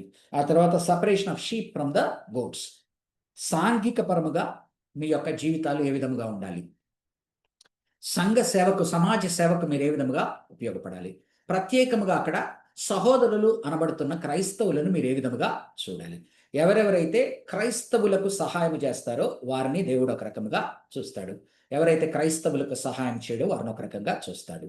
కాబట్టి ఒకానొక దినమున తీర్పు చెప్పేటువంటి సమయంలో ఈరోజు మనం ఏమంటున్నాం, యూదులను ఎలా చూస్తారు కాదు, ఎలాగున్నా దేవుని బిడ్డల్ని వ్యవహరిస్తారు అనే దాన్ని బట్టి వేరేగా చూడడము ఆయన ప్రారంభిస్తాడు. ఆ తర్వాత ప్లాటింగ్ ఆఫ్ జీసస్ డెత్, యేసు ప్రభువుని ఎలాగను చంపాలి అని వారు దానికి యూదా ఇస్కరియోతు ఏ విధముగా సహకరిస్తాడు. ఆ తర్వాత anointing of Jesus with perfume, అనగా ఆయన ప్రభువని, ఆయన దేవుడని తన సమస్తమును ఇవ్వడానికి సిద్ధపడిన వాళ్ళని చూస్తాము. ఆయన ప్రభువు దేవుడు కాదని తిరస్కరించి ఒక 4 డబ్బుల కొరకు తను అమ్మేసే వారిని చూస్తాం. ఆయన సమస్తము అని చెప్పి తమ సమస్తమును వదులుకొని ఆయన పాదాల దగ్గర సేవ చేసుకోవడానికి ఒక స్త్రీ సిద్ధపడుతున్నట్టుగా ఆ స్త్రీని ఎక్కడైతే సువార్త చెప్తున్నారో ఆవిడ ప్రకటింపబడాలా, తన సమస్తమును దేవుని కొరకు ఇవ్వడానికి సిద్ధపడిన స్త్రీగా. ఇంకొకడిని చూపిస్తాడు, యూదా ఇస్కరియోతుని 4 చిల్లర డబ్బుల కొరకు దేవుణ్ణి అమ్మివేయడానికి సిద్ధపడిన వాడిని చూపిస్తాడు. లాస్ట్ సపర్, ఆఖరి యొక్క ప్రభురాత్రి భోజనంలో ఆయన తాను వెళ్ళిపోతున్నానని చెప్తూ, తన ప్రాణాన్ని సమర్పిస్తున్నానని, రక్తంను ధారపోస్తున్నానని చెప్తూ ఇది యూదా ఇస్కరియోతుని ఇండైరెక్ట్ గా చూపిస్తూ ఉంటాడు. పేతురు ప్రగల్భాలు పరుకుతాడు, నీ కొరకు నేను నిలబడతాను, అది చేస్తాను, ఇది చేస్తాను. కానీ ఆ రాత్రిలోనే నెక్స్ట్ 6-7 గంటల్లోనే అతను ఆయన్ని కాదు అని తిరస్కరించి చూపించి, పేతురు ఎంత జాగ్రత్తగా ఉండాలనో నువ్వు గమనించు. అందుకనే లూకా సువార్తలో చక్కటి మాట చెప్తాడు, సాతాను మిమ్మల్ని అందరినీ జల్లెడ వేయడానికి ప్రయత్నిస్తూ ఉంది, కానీ పేతురు నేను నీ కొరకు ప్రార్థన చేశాను. కాబట్టి నేను నీ కొరకు ప్రార్థన చేశాను. కాబట్టి సాతాను మనల్ని అందరినీ జల్లెడ వేయడానికి చూస్తుంది. కానీ ఎవరైతే ఆత్మీయంగా బలవంతులుగా ఉన్నామో అనుకుంటారో వారు ఆత్మీయముగా బలహీనముగా ఉండేటువంటి ప్రమాదం ఉన్నదని పేతురుని మోడల్గా చూపించి గుర్తు చేస్తూ నీ కొరకు ప్రార్థన. సాతాను అందరినీ జల్లెడ వేయాలని చూస్తుంది. ఆ జల్లెడ వేసే క్రమంలో కొంతమంది ఆత్మీయంగా బలముగా ఉన్నాను అనుకుంటారు, కానీ యాక్చువల్గా ఆత్మీయంగా బలహీనముగా ఉంటారు. కాబట్టి పేతురు నువ్వు ఈ పరిస్థితుల్లో ఉన్నావు. యూదా ఇస్కరియోతు ప్రస్ఫుటంగా నన్ను నమ్మేశాడు, నువ్వు ప్రస్ఫుటంగా నన్ను నమ్మేయట్లేదు, కానీ నువ్వు నా నుంచి దూరం అయ్యేటువంటి ప్రమాదము నీకున్న, జాగ్రత్త పడు. కాబట్టి నేనైతే నీ కొరకు ప్రార్థిస్తున్నాను. అందుకనే పరలోకమందు తండ్రి కుడిపార్శ్వము నుండి రోమియోలకు రాసిన పత్రిక 8వ అధ్యాయం 28 నుంచి సంథింగ్. ఓకే, అందుకనే మన కొరకు ప్రభువైన యేసు ఆయన కుడిపార్శ్వము కూర్చుని మన కొరకు విజ్ఞాపన చేస్తుండగా మనల్ని దేవుని ప్రేమ నుంచి దూరపరచగలిగిన వారు ఎవరు? కాబట్టి పైన ప్రభువు వారు మన కొరకు ప్రార్థన చేస్తూ ఉన్నారు. మనము అందరం బలహీనులమే, ఏ దినమైనా పడిపోయే ఆస్కారము కలిగిన వారు. ఆయన ప్రార్థన చేస్తున్నాడు. కాబట్టి పేతుర్ని జాగ్రత్త పడమంటాడు. ఆ తర్వాత గార్డెన్ ఆఫ్ గెత్సెమనే తోటలో ఆయన ప్రాణాన్ని ఇవ్వడానికి సిద్ధపడ్డాడు, వచ్చాడు. కానీ తాను వెళ్తున్న ఆత్మీయ ఘర్షణ, దేవునికి దూరముగా వెళ్ళడము, పాపమునంతటిని, మనిషి పాపాన్ని తీసుకున్నప్పుడు ఆ యొక్క ఎడబాటు, అది కాకుండా ఇంకా వేరే సొల్యూషన్ ఏదన్నా ఉన్నదా అన్నట్టుగా ఒక వైపున విధేయత చూపడానికి ఇష్టపడుతున్నాడు. కానీ మానవ శరీరంలో ఆ భరించబోయేటువంటి బాధ, దేవునికి దూరం అయ్యేటువంటి దీన్ని బట్టి ఆత్మీయ సంఘర్షణ గెత్సెమనే తోటలో చూస్తున్నాం.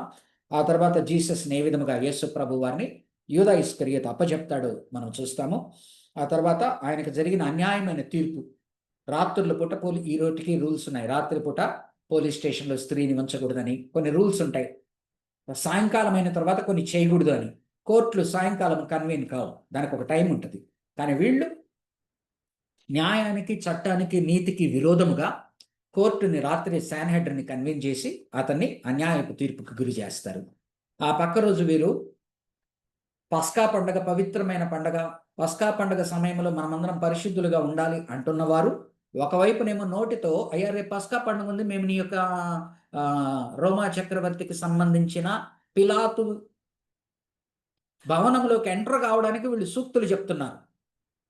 యోహాను సువార్తలో చక్కగా చెప్తాడు, రేపు పస్కా పండుగ ఉన్నది కనుక మమ్మల్ని మేము వారు అపరిశుద్ధపరచుకోకుండా ఉండడానికి పిలాతు భవనంలోకి వెళ్లకుండా బయట నిలబడి మాట్లాడారు. కానీ పస్కా పండుగ రోజు చేయడానికి ఏం సిద్ధపడుతున్నారు? మనిషిని చంపడానికి సిద్ధపడతా ఉన్నారు. కాబట్టి వారు అన్యాయపు తీర్పు, రాత్రి సమయంలో ఆయన్ని ట్రయల్కి చేయడం కానీ, వారి యొక్క హిపోక్రసీ కానీ అన్ని మనకు ఆ యొక్క ట్రయల్లో కనిపిస్తుంది.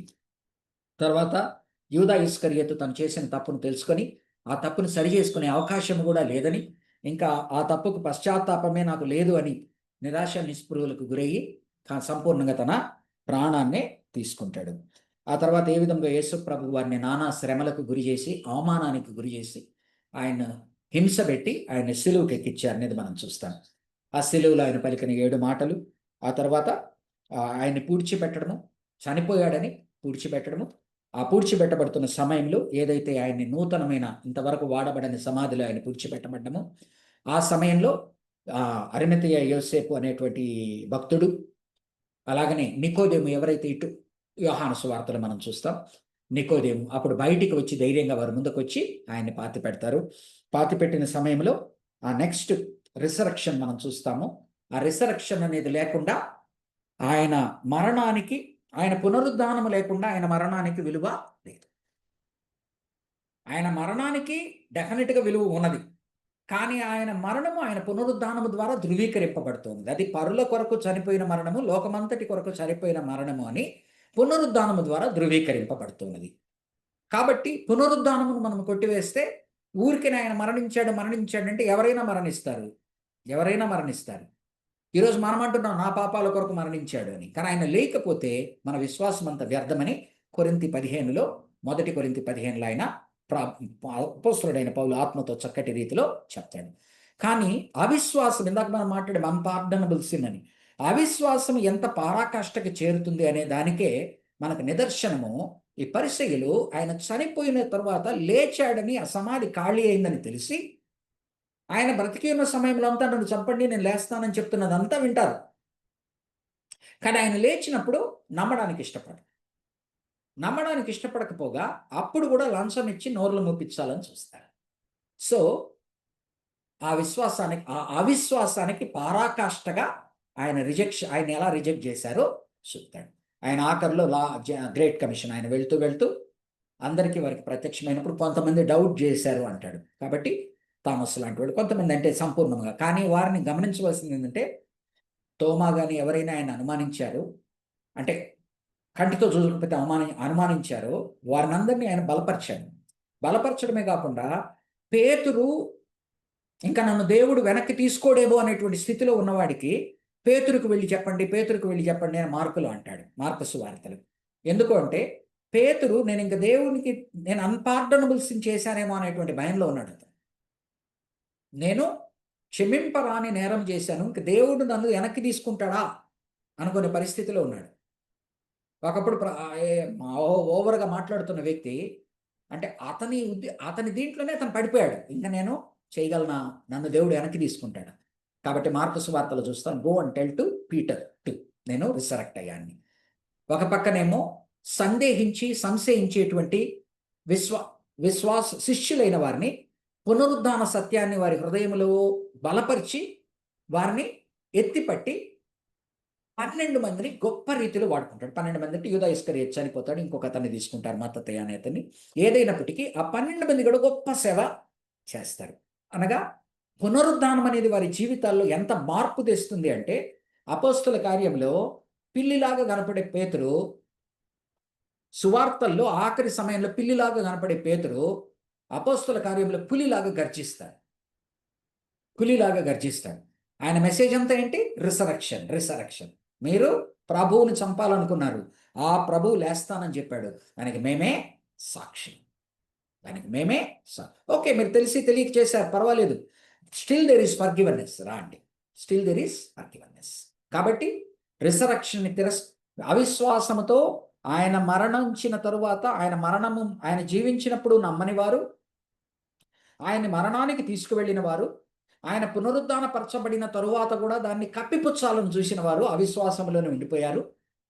ఆయనను విశ్వసించిన శిష్యులు ఆయన మరణం గురించి చెప్తూ ఉన్న సమయంలో తల్లడిల్లి ఇటు అటు ఉగిసలాడిన వాళ్ళు ఉన్నారు.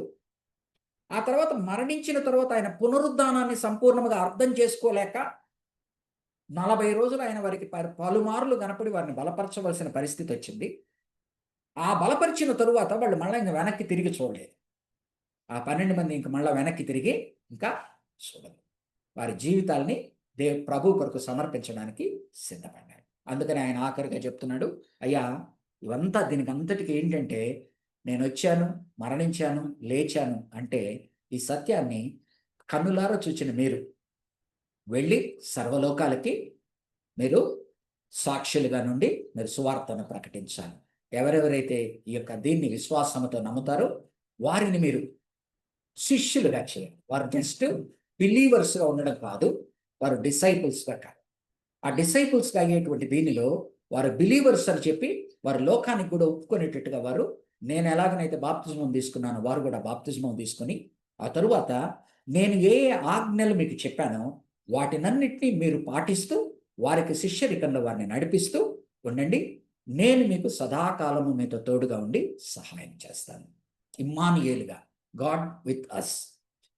నేను పైకి వెళ్ళాను, పైనుంచి నేను మీ కొరకు విజ్ఞాపన చేస్తాను. నేను పైకి వెళ్ళాను, పైన వెళ్ళిపోయి మిమ్మల్ని అనాథలుగా వదిలానని మీరు అనుకోవద్దు. నా పేరే ఇమ్మానుయేలు. కాబట్టి మిమ్మల్ని అనాథలుగా వదలక నేను పరిశుద్ధాత్మ దేవుని మీకు సహాయముగా ఇస్తాను. సో పునరుద్ధానుడైన క్రీస్తు వారి హృదయాల్లో ఉన్నాడు. పరిశుద్ధాత్మ దేవుడు వారి హృదయాల్లో ఉన్నాడు. ఆదరణ కలిగిస్తూ, నిరీక్షణ కలిగిస్తూ, బలపరుస్తూ వారు సువార్తల ముందుకు వెళ్ళారు. సువార్త క్రమమంతా ఏంటంటే, మన పాపముల కొరకై దేవుడు కిందకి దిగి వచ్చాడు. మన పాపముల నిమిత్తం ఆయన నా పాపమును తన మీదకి తీసుకుని ఆయన మరణించాడు నా బదులుగా. ఆయన ఊరికి మరణిస్తే ప్రయోజనమేమీ లేదు. ఆయన లేచుట ద్వారా ఆయన మరణము దేని కొరకని ధృవీకరింపబడుతున్నది. కాబట్టి నా పాపాలు క్షమింపబడ్డాయి. కాబట్టి నా పాపాలు క్షమింపబడ్డమే కాకుండా అందరి పాపాలు క్షమించడానికి ఆయన వచ్చాడు గనక నేను ఈ సత్యాన్ని లోకములోకి తీసుకువెళ్తాను. తీసుకువెళ్ళిన తర్వాత ఎవరైతే నమ్ముతారో వాళ్ళని అల్లాటప్పగా వదిలేయడము కాదు, వాళ్ళని శిష్యులుగా చేయడం. ఒకరిని శిష్యులుగా చేయాలంటే ఒరిజినల్ కాపీ బాగలేకపోతే జెరాక్స్ కాపీలన్నీ కూడా చెత్తగా వస్తాయి. కాబట్టి వీళ్ళకి అయ్యా నాలాగా మీరుండండి శిష్యులు, మీలాగా వారిని చేయండి. కాబట్టి యేసు ప్రభువును, అపోస్తలుడైన పౌలు అన్న మాటలు, నేను ప్రభువును వెంబడిస్తున్న రీతిగా మీరు నన్ను వెంబడించండి. నేను ప్రభువు వలె జీవిస్తున్న రీతిగా మీరు నా వలె జీవించండి. కాబట్టి discipleship is very very very important. You దేవుడు తన రూపులో పోలికలో మనల్ని సృష్టించాడు. పాపము ద్వారా మనం పడిపోయాము. తిరిగి ఆదాములో మనం పడిపోయాము. రెండవ ఆదాముగా వచ్చిన క్రీస్తునందు మనం మరలా ఆయన రూపులోకి, పోలికలోకి పరిశుద్ధాత్మ సహాయంతో తీర్చిదిద్దబడుతున్నాము. కాబట్టి మనము ప్రభువును పోలి జీవిస్తూ, మనం ఎవరినైతే ప్రభువులోకి తెస్తామో వారిని ప్రభువు యందు మనలాగా వాడు మనల్ని చూసి ఓ క్రైస్తవత్వం మీద అంటే ఇది అనుకుంటారు. కాబట్టి మనలో క్రైస్తవత్వం, సరైన క్రైస్తవత్వం ఉండాలా, వారికి అది మనం నేర్పించే వారముగా చేసేటట్టుగా ఉంది. సో ఇది మత్తయి సువార్తలో ఒక bird's eye view.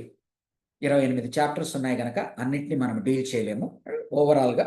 And more over నాకు ఏవైతే హృదయంలో స్పందించే వాటిని గురించి కొన్ని మాట్లాడాను. అలాగనే మీరు మత్తయి సువార్త చదువుతున్నప్పుడు మీకు మీ హృదయాన్ని స్పందించి ఎన్నో మీకు దేవుడు మీతో మాట్లాడతాడు, మిమ్మల్ని నడిపిస్తాడు. ఓకే, ప్రార్థన చేసుకుందాం. మరి ఆంటీ ప్రేయర్ చేస్తారమ్మా?